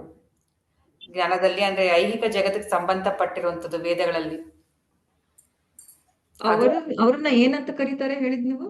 ಅದು ಜ್ಞಾನ ಅಂತಂದು ಅಂದ್ರೆ ಈ ಐಹಿಕ ಜಗತ್ತಿಗೆ ಸಂಬಂಧಪಟ್ಟಿದ್ದು ಅಂತ ಹೇಳಿದ್ರು. ಆ ವರ್ಡ್ ಎಕ್ಸಾಕ್ಟ್ ಆಗಿ ಗೊತ್ತಾಗ್ತಿಲ್ಲ. ಐಹಿಕ ಜಗತ್ತಿಗೆ ಸಂಬಂಧಪಟ್ಟಿರೋದು ಸರಿ, ಬಟ್ ಈ ಪದ ಏನಕ್ಕೆ ಹೇಳ್ತಾ ಇದ್ದೀರಾ ನೀವು? ಇದು ಕರ್ಮೀಸ್ಗ ಕರ್ಮಕಾಂಡಿಯರ್ಗ, ಯಾರಿಗೆ? ನಾಸ್ತಿಕರ್ಗ ಯಾರಿಗೆ ಹೇಳ್ತಾ ಇದ್ದೀರಾ ನೀವು ಇದನ್ನ? ಮುಂದಿನ ಜನ್ಮದಲ್ಲಿ ವೇದೋಕ್ತವಾದ ನಾನಾ ಬಗೆಯ ಕರ್ಮಗಳನ್ನ ಮಾಡ್ತಾರೆ ಅಂತ ಇದೆಯಲ್ಲ, ಅಂದ್ರೆ ಯಜ್ಞ ಮಾಡೋದು, ಇದೆಲ್ಲ ಮಾಡೋದು ಈ ಐಹಿಕ ಪ್ರಪಂಚಕ್ಕೆ ಸಂಬಂಧಪಟ್ಟಂಗೆ ಮಾಡ್ತಾರೆ ಹೊರತು ಅಲ್ಟಿಮೇಟ್ ಕೃಷ್ಣನ್ ಸೇವೆ ಮಾಡ್ಬೇಕು ಅನ್ನೋ ಭಾವನೆಯಲ್ಲಿ ಮಾಡಲ್ಲ. ಅದೇ ಕರ್ಮಕಾಂಡಿ, ಇವರೇ ಕರ್ಮಕಾಂಡಿ. ಪುಣ್ಯ ಸಿಗತ್ತೆ ಅಂತ ಮಾಡ್ತಾರೆ ಮಾತಾಜಿ. ಹೌದು. ಈಗ ಶಾಸ್ತ್ರ ಕರ್ಮಿಗಳು ಶಾಸ್ತ್ರ ತಗೋ ಮಾಡಿ ಪುಣ್ಯಗಳೆಲ್ಲ ಸಿಗತ್ತೆ ಅಂತ ಮಾಡ್ತಾರೆ. ಅಕರ್ಮಿಗಳು ಶಾಸ್ತ್ರಕ್ಕೆ ವಿರುದ್ಧವಾಗಿ ಮಾಡ್ತಾರೆ. ಅವ್ರ ಪುಣ್ಯಗಳು ಎಲ್ಲಾನು ಯಾವುದನ್ನು ನಂಬಲ್ಲ ಅವರು. ಸೊ ಇಲ್ಲಿ ವೇದೋಕ್ತವಾದ ನಾನಾ ಬಗೆಯ ಕರ್ಮ ಅಂತ ಹೇಳಿದ್ರಲ್ಲ ಮಾತಾಜಿ, ವೇದದಲ್ಲೇ ಬರುತ್ತಲ್ವಾ ಅದೆಲ್ಲ ನಿಮ್ಗೆ? ಅಂದ್ರೆ ಆ, ಪುರಾಣದಲ್ಲಿ ವೇದದಲ್ಲೇ ಎಲ್ಲ ಬರುತ್ತಲ್ಲ ಮಾತಾಜಿ, ಅಂದ್ರೆ ಜಾತಕ ನೋಡೋದಾಗ್ಲಿ, ಹಸ್ತ ಮುದ್ರಿಕ ಆಗ್ಲಿ, ಅಂದ್ರೆ ಬೇರೆ ಇದೆಲ್ಲ ಆತರ ಅವರೇ ಕರ್ಮಕಾಂಡಿಯರು. ಅದಕ್ಕೆ ಹೆಸರು ಕರ್ಮಕಾಂಡಿಯರು. ವೇದಗಳ ಪ್ರಕಾರ ನಡ್ಕೊಳ್ಳೋರೆಲ್ಲ ಕರ್ಮಕಾಂಡಿಯರು. ಇವಾಗ ವೇದದಲ್ಲಿ ಅಧರ್ಮ ಅಂತ ಹೇಳಿದ್ದಾರೆ. ಯಾವುದು? ಮದ್ಯಪಾನ ಮಾಡೋದು ಒಂದು ಅಧರ್ಮ, ಮಾದಕ ವಸ್ತುಗಳ ಸೇವನೆ ಮಾಡೋದು ಅಧರ್ಮ ಅಂತ ಹೇಳಿರ್ತಾರಲ್ಲ. ಆದ್ರೆ ಅದನ್ನ ಮಾಡಿದ್ರೆ ಅದು ನಾವು ವಿಕರ್ಮಿ ಆಗ್ತೀವಿ. ಸೊ ಇವಾಗ ಇದನ್ನ ಇವಾಗ ನೋಡಿ, ಒಂದು ಒಳ್ಳೆ ಕಾರ್ಯ ಮಾಡ್ತೀನಿ. ಏನು? ಇವಾಗ ಸಮಾಜ ಸೇವೆ ಮಾಡ್ತಾ ಇದ್ದೀನಿ. ನಾನು ಸಮಾಜ ಸೇವೆ ಮಾಡಿ ಆ ಸಮಾಜ ಸೇವೆನಲ್ಲೇ ಭಗವಂತ ಇದ್ದಾನೆ ಅಂತ ಹೇಳಿ ನಾನು ದುಡ್ಡು ಸಂಪಾದನೆ ಮಾಡಿ ಇವಾಗ ಯಾವುದೋ ಒಂದು ಏನದು ಒಂದು ಸಂಸ್ಥೆಗೆ ಅದು ಏನದು ನಾನಲ್ಲಿ ಕೆಲಸ ಮಾಡ್ತಾ ಇದ್ದೀನಿ. ಸೊ ಆ ಸಂಸ್ಥೆ ಎಲ್ಲರಿಗೂ ಹೆಲ್ಪ್ ಮಾಡ್ತಾ ಇದ್ದಾರೆ, ಬಡ ಮಕ್ಕಳಿಗೆ ಎಲ್ಲ. ಆಯ್ತಾ? ಸೊ ನಾನು ಅದರಲ್ಲಿ ಕೆಲಸ ಮಾಡಿ ನನಗೆ ಸಂಬಳ ಬಂತು. ಆ ಸಂಬಳದಿಂದ ನಾನು ಏನೋ ಒಂದು ನನಗೋಸ್ಕರ ಒಂದು ಚಿಕ್ಕ ಮನೆ ಒಂದು ಕಟ್ಟಿದ್ದೀನಿ ಅನ್ಕೊಳ್ಳಿ, ಎಲ್ಲೋ ಏನೋ ಒಂದು ತಗೊಂಡಿದ್ದೀನಿ. ಸೊ ನಾನು ಆ ಮನೆ ಕಟ್ಟುವಾಗ ಇಲ್ಲ ಕಟ್ಟಿದ ಮೇಲೆ ನಾನು ಅಲ್ಲಿ ಭಗವಂತನ ಗುರುತಿಸ್ತಾ ಇದ್ದೀನಿ. ಇವಾಗ ವೇದಗಳ ಪ್ರಕಾರ ಕೊಟ್ಟಿರೋ ಏನದು ಬ್ರಾಹ್ಮಣರನ್ನ ಪೂಜಾರಿನ ಮನೆಗೆ ಕರೆಸಿ ನಾನಲ್ಲಿ ಹವನ ಹೋಮ ಮಾಡಿ ಬೇಡ್ಕೊಂಡು ನನಗಿಂತ ಒಂದು ಉತ್ತಮವಾದ ಮೇಲ್ಗಡೆ ನನ್ನ ಮೇಲೆ ಒಂದು ಶಕ್ತಿ ಇದೆ ಅಂತ ಗುರುತಿಸಿ ವೇದಗಳ ಪ್ರಕಾರ ನಾನು ಆ ಮನೆಯಲ್ಲಿ ವಾಸ ಮಾಡ್ತೀನಿ. ಅದು ಒಂದು. ಇವಾಗ ನಾನು ಅದೇ ಕೆಲಸ ಮಾಡ್ತೀನಿ. ಏನದು?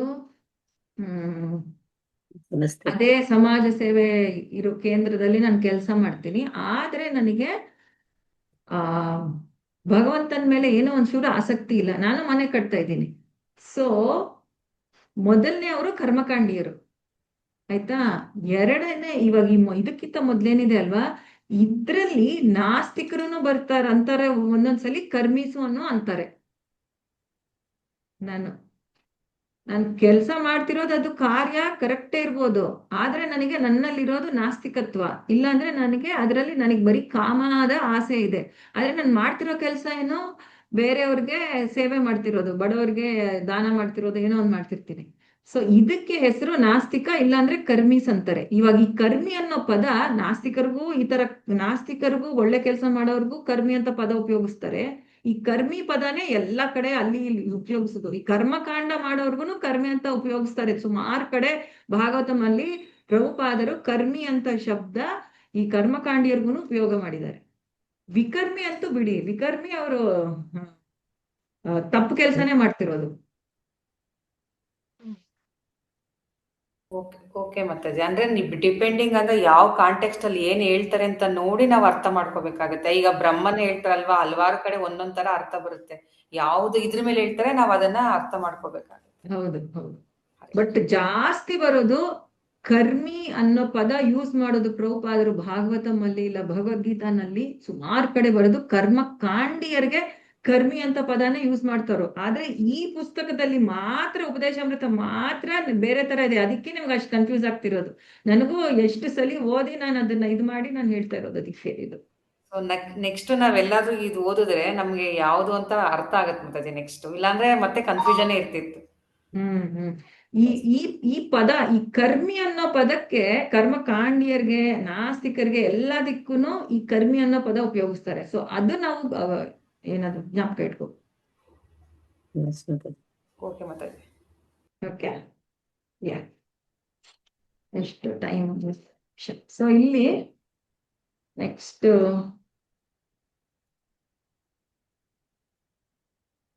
ಕೊಟ್ಟಿದ್ದಾರೆ, ಈ ಶ್ಲೋಕ ಕೊಟ್ಟಿದ್ದಾರೆ ಪ್ರಭುಪಾದರು ಭಾಗವತಂದು. ನೂನಂ ಪ್ರಮತ್ತ ಕುರುತೆ ವಿಕರ್ಮ ಯದಿಂದ್ರಿಯ ಪ್ರೀತಿಯ ಆಪ್ರುಣೋತಿ ನ ಸಾಧು ಮನ್ಯೇ ಯದಾತ್ಮನೋಯಂ ಅಸನ್ನಪಿ ಕ್ಲೇಶದಾಸ ದೇಹ. ಓದಿ, ಯಾರು ಹೋಗ್ತೀರಾ? ಇದ್ರ ಮೀನಿಂಗ್ ಕಂಟಿನ್ಯೂ ಮಾಡಿ. ಕೇವಲ ನಾನು ಓದ್ತೀನಿ ಮಾತಾಜಿ. ಹಾ ಮಾತಾಜಿ ಓದಿ. ಕೇವಲ ಇಂದ್ರಿಯ ಸುಖಕ್ಕಾಗಿ ನಾಯಿಗಳಂತೆ ಹಂದಿಗಳಂತೆ ದುಡಿಯುವ ವಿಷಯಾಸಕ್ತರು ನಿಜವಾಗಿ ಹುಚ್ಚರು. ಅವರು ಕೇವಲ ಇಂದ್ರಿಯ ಸುಖಕ್ಕೋಸ್ಕರ ಎಲ್ಲಾ ರೀತಿಯ ಹೇಯ ಕೃತ್ಯವನ್ನು ಮಾಡುತ್ತಾರೆ. ಇಂದ್ರಿಯ ಸುಖದ ಕೆಲಸ ಕಾರ್ಯಗಳು ವಿವೇಕಿಗೆ ತರವಲ್ಲ, ಏಕೆಂದರೆ ಇಂತಹ ಕೆಲಸ ಕಾರ್ಯಗಳಿಂದ ಅವನಿಗೆ ಕ್ಲೇಶಮಯವಾದ ಐಹಿಕ ದೇಹ ದೊರಕುತ್ತದೆ. ಮಾನವ ಜನ್ಮದ ಉದ್ದೇಶ ಸಂಸಾರ ಅಂಟಿರುವ ವಿವಿಧ ತಾಪತ್ರಯಗಳಿಂದ ಹೊರಬರುವುದು. ದುರದೃಷ್ಟವತ್ ಕಾಮ್ಯ ಕಾರ್ಯಗಳಿಗೆ ಧನ ಪಿಚಾಚಿ ಹಿಡಿದಿದೆ. ಎಲ್ಲಾ ವಿಧಾನದಿಂದಲೂ ಐಹಿಕ ಸುಖಭೋಗಗಳನ್ನು ಪಡೆಯುವ ಹಂಬಲವಿದೆ. ಆದ್ದರಿಂದ ಅವರಿಗೆ ಕೀಳು ಜನ್ಮ ಪಡೆಯುವ ಅಪಾಯವಿದೆ. ಐಹಿಕವಾದಿಗಳು ಮೂರ್ಖತನದಿಂದ ತನ್ನ ಈ ಐಹಿಕ ಜಗತ್ತಿನಲ್ಲಿ ಸಂತೋಷದಿಂದಿರಲು ಅನೇಕ ಯೋಜನೆಗಳನ್ನು ಹಾಕುತ್ತಾರೆ. ತಾವು ಕೆಲವು ವರ್ಷಗಳ ಕಾಲ ಬದುಕುತ್ತೇವೆ ಎಂಬುದನ್ನು ಅವರು ಮರೆತು ಬಿಡುತ್ತಾರೆ. ಈ ಕೆಲವೇ ವರ್ಷಗಳ ಆಯಸ್ಸಿನಲ್ಲಿ ಬಹುಭಾಗ ಅವರು ಇಂದ್ರಿಯ ಸುಖಕ್ಕಾಗಿ ಧನಾರ್ಜನೆ ಮಾಡುವುದರಲ್ಲಿ ನಿರತರಾಗಿರಬೇಕಾಗುತ್ತದೆ. ಅಂತಹ ಕೆಲಸ ಕಾರ್ಯಗಳೆಲ್ಲ ಕೊನೆಗೆ ಸಾವಿನಲ್ಲಿ ಪರ್ಯಾವಸಾನವಾಗುತ್ತದೆ. ದೇಹತ್ಯಾಗ ಮಾಡಿದ ನಂತರ ತಾವು ಕ್ಷುದ್ರ ಜಂತುವಾಗಿಯೋ ಗಿಡ ಮರಗಳಾಗಿಯೋ ಹುಟ್ಟಬೇಕಾಗಬಹುದು ಎಂಬುದನ್ನು ಮರೆಯುತ್ತಾರೆ. ಹೀಗೆ ಅವರ ಚಟುವಟಿಕೆಗಳಿಂದ ಜೀವನ ಉದ್ದೇಶವೇ ಈಡೇರದೆ ಹೋಗುವುದು. ಅವರು ಅಜ್ಞರಾಗಿ ಹುಟ್ಟಿರುವುದು ಮಾತ್ರವಲ್ಲ, ಗಗನ ಚುಂಬಿ ಕಟ್ಟಡಗಳು, ಭಾರಿ ಭಾರಿ ಕಾರುಗಳು, ಗೌರವಾರ್ಹ ಸ್ಥಾನಗಳು ಮೊದಲಾದ ಐಹಿಕ ಲಾಭಗಳು ದೊರಕುತ್ತವೆ ಎಂಬ ಭಾವನೆಯಿಂದ ಅವರು ಅಜ್ಞಾನದ ನೆಲೆಯಲ್ಲಿ ಕೆಲಸ ಮಾಡುತ್ತಾರೆ. ಮುಂದಿನ ಜನ್ಮದಲ್ಲಿ ತಾವು ಪತಿತರಾಗಿ ಈ ಜನ್ಮದ ತಮ್ಮ ಕೆಲಸ ಕಾರ್ಯಗಳೆಲ್ಲ ಪರಾಭವಕ್ಕೆ, ಸೋಲಿಗೆ ನೆರವಾಗುತ್ತದೆ ಎಂಬುದು ಈ ಐಹಿಕವಾದಿಗೆ ತಿಳಿಯದು. ಶ್ರೀಮದ್ ಭಾಗವತದ 5.5.5 ತೀರ್ಮಾನ ಇದೆಯೇ? ಪರಾಭವಸ್ತವತ್ ಅಬೋಧ ಜಾತಃ. ಇನ್ನು ಓದ್ಬೇಕಾ ಮಾತಾಜಿ? ಸಾಕು ಮಾತಾಜಿ. ಸೊ ಇಲ್ಲಿ ಐಹಿಕ ಪ್ರಪಂಚದಲ್ಲಿ ಇರೋ ಭೌತಿಕ ಜನರ ಬಗ್ಗೆ ಕೊಟ್ಟಿದ್ದಾರೆ. ಯಾವ ತರ ಜನರು? ನೂನಂ ಪ್ರಮತ್ತ ಕುರುತೆ ವಿಕರ್ಮ. ಯಾರು ವಿಕರ್ಮ ಮಾಡ್ತಾರಲ್ಲ, ಕುರುತೆ ವಿಕರ್ಮ. ಯಾವ ತರ ನಮ್ಮ ತೃಪ್ತಿಗೆ, ನಮ್ಮ ನಾವು ಈ ಪ್ರಪಂಚದಲ್ಲಿ ಎಂಜಾಯ್ ಮಾಡಕ್ಕೆ ಕುರುತೆ ವಿಕರ್ಮ ಮಾಡ್ತಾರಲ್ವಾ. ನೂನಂ ಪ್ರಮತ್ತ ಅಂದ್ರೆ ತುಂಬಾ ಜಾಸ್ತಿ ಹುಚ್ಚುತನ. ಸೊ ಆ ಹುಚ್ಚುತನದಲ್ಲಿ ಅಷ್ಟು ಹುಚ್ಚಾಗಿ ಸಿಕ್ಕಾಪಟ್ಟೆ ಕತ್ತೆಗಳ ತರ ಕೆಲಸ ಮಾಡಿ ಅವ್ರು ಆಕ್ಚುಲಿ ಮಾಡ್ತಿರೋದೇನು? ಕುರುತೆ ವಿಕರ್ಮ. ಈ ಪ್ರಪಂಚದಲ್ಲಿ ಆಕ್ಚುಲಿ ನಡೀತಾ ಇರೋದು ವಿಕರ್ಮ. ನಾನ್ ಹೇಳ್ಬೋದು, ನಾನ್ ಸುಮ್ನೆ ಹೋಗ್ತೀನಿ, ಆಫೀಸ್ಗೆ ಹೋಗ್ತೀನಿ, ಬರ್ತೀನಿ, ನಾನ್ ಯಾರಿಗೆ ತಪ್ಪು ಮಾಡಿದೆ, ಏನ್ ಕೆಲಸ ಮಾಡಿದೆ ಅಂತ. ಆದ್ರೆ ಜನ ತೊಡಗಿರೋದು ಎಲ್ಲ 4 ತರ ಅಧಾರ್ಮಿಕ ಕೆಲಸಗಳು ಏನಿವೆ ಅಲ್ವಾ. ನಾವು ಏನು 4 ನಿಯಮಗಳ ಪಾಲನೆ ಮಾಡ್ತೀವಲ್ಲ, ಅದನ್ನೇ ಮಾಡ್ತಿದ್ದಾರೆ. ನಾವು ಅದನ್ನ ಜನರಿಗೆ ನಾವ್ ಇದನ್ನ ಡಿಸ್ಕಸ್ ಮಾಡಿದೀವಿ ಆಕ್ಚುಲಿ ಹಿಂದಿನ ಕ್ಲಾಸ್ಗಳಲ್ಲಿ. ಯಾಕೆ ಎಲ್ಲ ಸಮಾಜ ಸೇವೆಗಿಂತ ಭಕ್ತಿ ಸೇವೆ ಉತ್ತಮ ಅಂತ. ಯಾಕಂದ್ರೆ ನಾವು ಎಷ್ಟೇ ಕೆಲಸ ಮಾಡಿದ್ರು ನಾವು ಈ ತರ 4 ನಿಯಮಗಳನ್ನ ಯಾರು ಪಾಲನೆ ಮಾಡ್ತಾ ಇಲ್ಲ ಅವರಿಗೇನೆ ಸೇವೆ ಮಾಡ್ತಿರೋದು ನಾವು. ನಾನು ಅನ್ಕೋಬಹುದು, ನಾನು ಒಂದು ಆಫೀಸ್ಗೆ ಹೋಗ್ತೀನಿ, ಬರ್ತೀನಿ ಅಂತ. ನನ್ ಮೊಬೈಲ್, ಒಬ್ರು ಹೇಳ್ತಾ ಇದ್ರು, ನಾನು ಏನ್ ಮಾಡ್ತೀನಿ, ನನ್ ಮೊಬೈಲ್ ಏನದು, ಅವರು ವೈರ್ಲೆಸ್ ಇದಾರಲ್ಲ, ನೆಟ್ವರ್ಕ್ ಇಂಜಿನಿಯರ್, ಅವರು ಎಲೆಕ್ಟ್ರಾನಿಕ್ಸ್ ಓದಿ ಇಂಜಿನಿಯರ್ ಆಗಿ ಅವರು ನೆಟ್ವರ್ಕ್ ಇಂಜಿನಿಯರ್ ಯಾವ್ದೋ ಒಂದು ದೊಡ್ಡ ಕಂಪನಿನಲ್ಲಿ. ಅವರು ವೈರ್ಲೆಸ್ ಕಮ್ಯುನಿಕೇಶನ್ ಅಲ್ಲಿ ಇದ್ದಾರೆ. ಅಂದ್ರೆ ಇವಾಗ ಒಂದು ಟವರ್ ಇಂದ ನಮ್ಗೆ ಮೊಬೈಲ್ ಸಿಗ್ನಲ್ ಎಲ್ಲ ಬರುತ್ತಲ್ಲ, ಆ ತರ ಸಿಗ್ನಲ್ನೆಲ್ಲ ಹೆಂಗೆ ಅದನ್ನ ಮ್ಯಾನೇಜ್ ಮಾಡೋದು, ಅದಕ್ಕೆಲ್ಲ ಸಾಫ್ಟ್ವೇರ್ ಬರೆಯೋರು.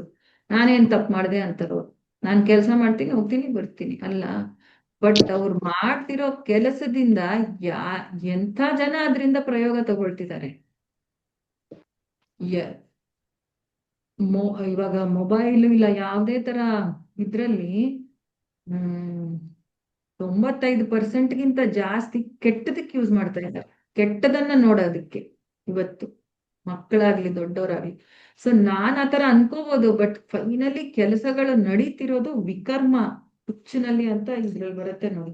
ಯದ್ ಇಂದ್ರಿಯ ಪ್ರೀತಿಯ ಆಪ್ರನೋತಿ. ನನ್ನ ಇಂದ್ರಿಯ ಪ್ರೀತಿಗೋಸ್ಕರ ನಾನ್ ಮಾಡ್ತಿರೋದೇನು? ಪ್ರಮತ್ತ ಕುರುತೆ ವಿಕರ್ಮ. ಪ್ರಮತ್ತದಲ್ಲಿ ನಾನು ವಿಕರ್ಮ ಮಾಡ್ತಾ ಇದ್ದೀನಿ.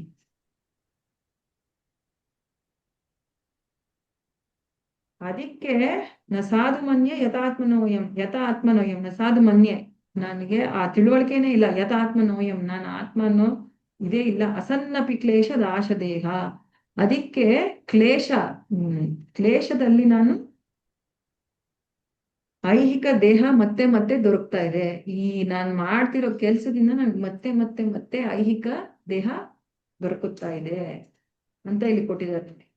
ಸೊ ಅದಾದ್ಮೇಲೆ ಮತ್ತೆ ಪ್ಯಾರಾಗ್ರಾಫ್ ಕೂಡ ಪ್ರಭುಪಾದರು ಅಂಥ, ಅಂದ್ರೆ ಇವಾಗ ಸದ್ಯಕ್ಕೆ ಈ ಕಲಿಯುಗದಲ್ಲಿ ಎಲ್ಲಾ ಮಾಡ್ತಿರೋ ಜನರು ಐಹಿಕ ಸುಖಕ್ಕೋಸ್ಕರ ಏನು ಕೆಲಸ ಮಾಡ್ತಿದ್ದಾರೆ ಅದ್ರ ಬಗ್ಗೆನೆ ಕೊಟ್ಟಿದ್ದಾರೆ.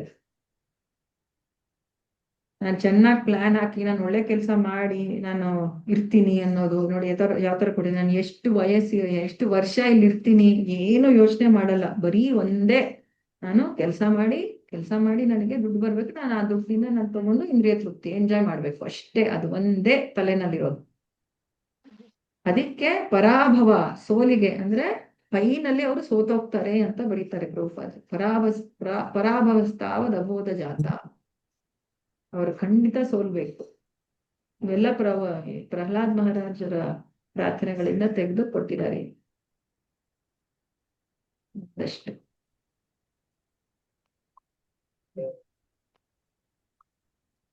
ಪರಾಭವಸ್ತಾವದ್ ಅಬೋಧ ಜಾತ. ಸಾಕ ಮಾತಾಜಿ, ಇಷ್ಟು ಸಾಕು, ಮುಂದೆ ಹೋಗೋಣ ಗುರುವಾರ. ಹರೇ ಕೃಷ್ಣ. ಒಂದ್ ನಿಮಿಷ.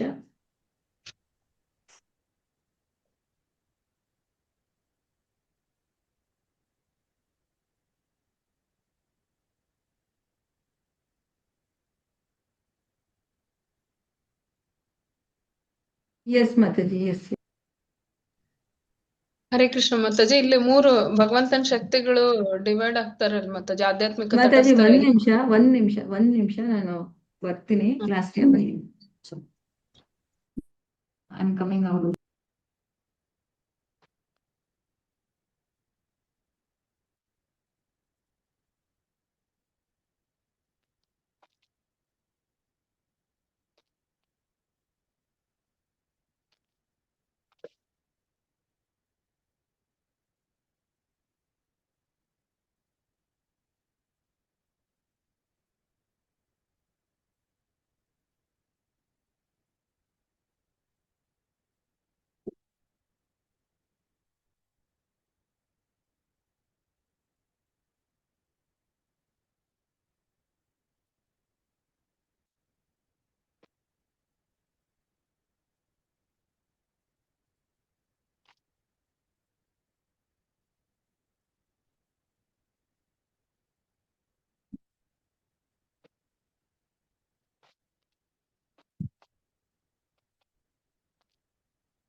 ಹರೇ ಕೃಷ್ಣ.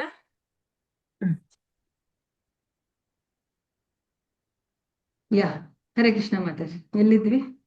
ಸಾರಿ ಮಾತಾಜಿ, ನಾನು ಅವರೊಬ್ರು ಬಂದಿದ್ರು, ಅವರಿಗೆ ನಾನು ಇದು ಕೊಡ್ಬೇಕಾಯ್ತು, ಪೋಸ್ಟರ್ಸ್ ಕೊಡ್ಬೇಕಾಯ್ತು. ಹೇಳಿ ಮಾತಾಜಿ. ಹರೇ ಕೃಷ್ಣ ಮಾತಾಜಿ. ಹಾ ಮಾತಾಜಿ, ಇಲ್ಲೇ ಆಧ್ಯಾತ್ಮಿಕ ತಟಸ್ಥ ಹೇಗೆ 3 ವಿಂಗಡಣೆ ಆಗತ್ತಂತ ಹೇಳ್ತಾರಲ್ಲ ಮಾತಾಜಿ. ಈಗ ನಾವು ಐಹಿಕ ಶಕ್ತಿಯಲ್ಲಿ ಪ್ರಜ್ಞೆ ಇರ್ಲಾರ್ದು ಜಡವಸ್ತುಗಳನ್ನ ಮಾತ್ರ ತಗೊಳ್ಳೋದ, ಏನು ಮತ್ತೆ ಇದೆಲ್ಲ ಇರುತ್ತ ಮಾತಾಜಿ? ಅಂದ್ರ 84 ಲ್ಯಾಕ್ ಸ್ಪೀಸೀಸ್ ಒಳಗ ಅವರು ಬರ್ತಾರ, ಏನ್ ಬರೇ ಜಡವಸ್ತು ಮಾತ್ರನಾ ಮಾತಾಜಿ? ಮಾತಾಜಿ, ಇಲ್ಲಿರೋದು ಪ್ರತಿಯೊಂದು ಐಹಿಕ ಜಗತ್ತಲ್ಲಿ ಜಡ ವಸ್ತುನೇ, ಆತ್ಮ ಒಂದು ಬಿಟ್ಟು. ನೀವು ನಮ್ಮ ದೇಹ ತಗೊಳ್ಳಿ, ನಮ್ಮ ದೇಹ ಈ ಪಂಚಭೂತಗಳಿಂದ ಮಾಡಿರೋದು, ಎಲ್ಲ ಜಡ. ನೀರು, ಭೂಮಿ, ಆಮೇಲೆ ಅಪೋ, ಅನಲೋ, ವಾಯು, ಆಯ್ತಾ? ಫುಲ್ಲು ಜಡ ಪ್ರಪಂಚನೇ. ಈ ಜಡ ಪ್ರಪಂಚದಲ್ಲಿ ಆತ್ಮ ಅನ್ನೋದು ಬರೋದ್ರಿಂದಾನೇ ಎಲ್ಲ ಸ್ವಲ್ಪ ನಡೀತಾ ಇರೋದು ಅಷ್ಟೇ. ಸೊ ಆತ್ಮ ಆತ್ಮ ಏನಿದೆ ತಟಸ್ಥ ಶಕ್ತಿ, ಮಿಕ್ಕಿದೆಲ್ಲ ಜಡ ಶಕ್ತಿ. ಅದಕ್ಕೆ ಈ ಭೌತಿಕ ಪ್ರಪಂಚ ಜಡ ಅಂತ ಹೇಳೋದು. ಅಂದ್ರೆ ಎಲ್ಲಾ ಜೀವಾತ್ಮಗಳು ತಟಸ್ಥಕ್ಕೆ ಬರುತ್ತಾ ಮಾತಾಜಿ? ಹೌದು, ಎಲ್ಲ ಜೀವಾತ್ಮಗಳು ತಟಸ್ಥನೆ. ಈವನ್ ಪ್ರಾಣಿ. ಪ್ರಾಣಿಯಲ್ಲಿರೋ ಜೀವರಾಶಿ ಎಲ್ಲ ಜೀವ ಆತ್ಮನೇ ತಟಸ್ಥ ಶಕ್ತಿ. ಯಾಕೆ? ಈ ಆತ್ಮಗೆ 2 ತರ ಇದಿದೆ. ಏನದು? ಕೆಪಾಸಿಟಿ. ಐಹಿಕ, ಈ ಜಡ ಜೊತೆನೂ ಸಂಬಂಧ ಇದ್ಕೊಂಡು ಇರ್ಬೋದು, ಆ ಆಧ್ಯಾತ್ಮಿಕ ಜಗತ್ತಲ್ಲೂ ಇರ್ಬೋದು. ಅದಕ್ಕೆ ತಟಸ್ಥ ಶಕ್ತಿ. ಸರಿ, ಥ್ಯಾಂಕ್ಸ್ ಮಾತಾಜಿ. ಹರೇ ಕೃಷ್ಣ. ಹರೇ ಕೃಷ್ಣ ಮಾತಾಜಿ. ಹರೇ ಇದು ಕೃಷ್ಣ. 7ನೇ ಶ್ಲೋಕದಲ್ಲಿ ಮಾತಾಜಿ 62 ಪೇಜಲ್ಲಿ ನೀವು ಅವಿದ್ಯೆಗೆ ಕಾರಣ ಹೇಳಿದ್ರಿ ಅವತ್ತು. ಅದು 5 ಕಾರಣ ಕೊಟ್ರಿ ಮಾತಾಜಿ. ಅಂದ್ರೆ ನನ್ನ ಬಗ್ಗೆ ಅದು ಹೇಳಿದ್ರಿ, ಅದೊಂದ್ಸತಿ ಹೇಳ್ತೀರಾ ಮಾತಾಜಿ? 62 ಪೇಜಲ್ಲಿ ಅದು ಅವಿದ್ಯೆಗೆ ಕಾರಣ ಕಾಮಾಲೆಗೆ ಏನೋ ಅವಿದ್ಯೆ ಅಂತ ಹೇಳಿದ್ರಿ. ಆ ಅವಿದ್ಯೆಗೆ 5 ಡೆಫಿನೇಷನ್ ಹೌದು ಹೌದು ಹೌದು ಹೌದು. ರೆಕಾರ್ಡಿಂಗ್ ಇಲ್ವಾ ಇದು? ಸ್ವಲ್ಪ ಮಿಸ್ ಆಯ್ತು ಅಂತ ಅನ್ಕೊಳ್ತೀನಿ.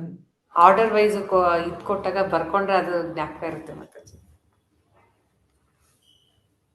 ಅವಿದ್ಯಾ ಒಂದು, ಇದೆ ಮಾತಾಜಿ. ಅಸ್ಮಿ, ಏನ್ ಮಾತಾಜಿ? ರೆಕಾರ್ಡಿಂಗ್ಸ್ ಇದೆ ಮಾತಾಜಿ. ಇದೆ ಅಲ್ವಾ? ಅವಿದ್ಯಾ, ಅಸ್ಮಿ, ರಾಗ ದ್ವೇಷ, ಆಮೇಲೆ ಅಭಿನಿವೇಶ, ಇಲ್ಲ ಅಂದ್ರೆ ಆವಿಷ್ಟ. ಸಾರಿ, ಅವಿದ್ಯಾ, ಅಸ್ಮಿನ್, ರಾಗ ದ್ವೇಷ, ಲಾಸ್ಟ್ ಒನ್ ಅಭಿನಿವೇಶ ಇಲ್ಲ ಆವಿಷ್ಟ, 2 ಒಂದೇ. ಆವಿಷ್ಟ. ಓಕೆ ಮಾತಾಜಿ. ಅಂದ್ರೆ ವಿಷ್ಣು ಆವಿಷ್ಟ ಇರಲ್ಲ, ವಿಷಯ ಆವಿಷ್ಟದಲ್ಲಿ ಹೌದು ಹೌದು ಹೌದು. ವಿಷ್ಣು ಆವಿಷ್ಟ ಇಲ್ಲ ವಿಷಯ ಆವಿಷ್ಟ ಅಂತ ವಿಷ್ಣು ಪುರಾಣದಿಂದ ಬರುತ್ತೆ ಹೇಳಿದ್ರು. ಸೊ ನೀವು ಅದು ಡೆಫಿನೇಷನ್ ತುಂಬಾ ಚೆನ್ನಾಗಿ ಕೊಟ್ರಿ. ಬಟ್ ಅದು ನಮ್ಗೆ ಅರ್ಥ ಆಗಕ್ ಸ್ವಲ್ಪ ಕಷ್ಟ ಆಯ್ತು ಮಾತಾಜಿ. ಬರ್ಕೊಂಡೆ ಸರಿ. ಈ ಹೆಸರುಗಳೆಲ್ಲ, ಪದಗಳೆಲ್ಲ ಬಂದಾಗ ಒಂದ್ ಸ್ವಲ್ಪ ಅನ್ಸುತ್ತೆ. ಆಕ್ಚುಲಿ ಗೊತ್ತಿರತ್ತೆ ನಮ್ಗೆ, ಆದ್ರೆ ಅದಕ್ಕೆ ಇದ್ರ ಹೆಸರು ಇದು ಅಂತ ಹೇಳಿದಾಗ ಅದು ಇದಾಗುತ್ತೆ. ಇವಾಗ ನೋಡಿ, ರಾಗ ದ್ವೇಷ, ಇವಾಗ ಆವಿಷ್ಟ ಅಂದ್ರೆ ಇಂದ್ರಿಯಗಳ ಆವಿಷ್ಟ, ಇವೆಲ್ಲ ನಾವು ಪ್ರಭುಪಾದ್ರೆ ಏನ್ ಮಾಡಿದಾರೆ ಗೊತ್ತಾ? ನಮಗೆ ಆಕ್ಚುಲಿ ತುಂಬಾ ಸಿಂಪಲ್ ಮಾಡಿದ್ದಾರೆ, ತುಂಬಾ ಸಿಂಪಲ್ ಮಾಡಿದ್ದಾರೆ. ಈ ಹಲಸಿನ ಹಣ್ಣು ಇರುತ್ತೆ ನೋಡಿ, ನಾನು ಕೇಳಿರೋದು, ಹಲಸಿನ ಹಣ್ಣು ಇರುತ್ತೆ ಅಲ್ವಾ? ಹಲಸಿನ ಹಣ್ಣು ಅದು ಮೇಲ್ಗಡೆ ಎಲ್ಲಾ ಸಿಪ್ಪೆ ತೆಗೆದು, ಆಮೇಲೆ ಕಟ್ ಮಾಡಿ, ಆಮೇಲೆ ಅದು ಇದೆಲ್ಲ ತೆಗೆದು, ಆಮೇಲೆ ತೋಳುಗಳಲ್ಲಿ ಅದ್ರಲ್ಲಿ ಬೀಜ ಕೂಡ ತೆಗೆದು ಹಿಂಗ್ ತಿನ್ನಕ್ ಹೆಂಗ್ ಕೊಡ್ತೀವಲ್ಲ, ಅದನ್ನ ಕೊಟ್ಟಿರೋದು ನಮ್ಗೆ.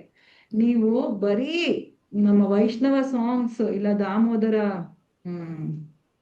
ಲೀಲೆ, ದಾಮೋದರ ಅಷ್ಟಕಂ, ಇವನ್ನ ಮುಂದಿನ ಆಚಾರ್ಯರು ಯಾರಾದ್ರೂ ಬರ್ದಿರೋದ್ ನೋಡಿದ್ರೆ ಎಷ್ಟು ಕಷ್ಟ ಪದಗಳಿದೆ ಅಂದ್ರೆ ನಮ್ಗೆ ಅರ್ಥನೇ ಆಗಲ್ಲ.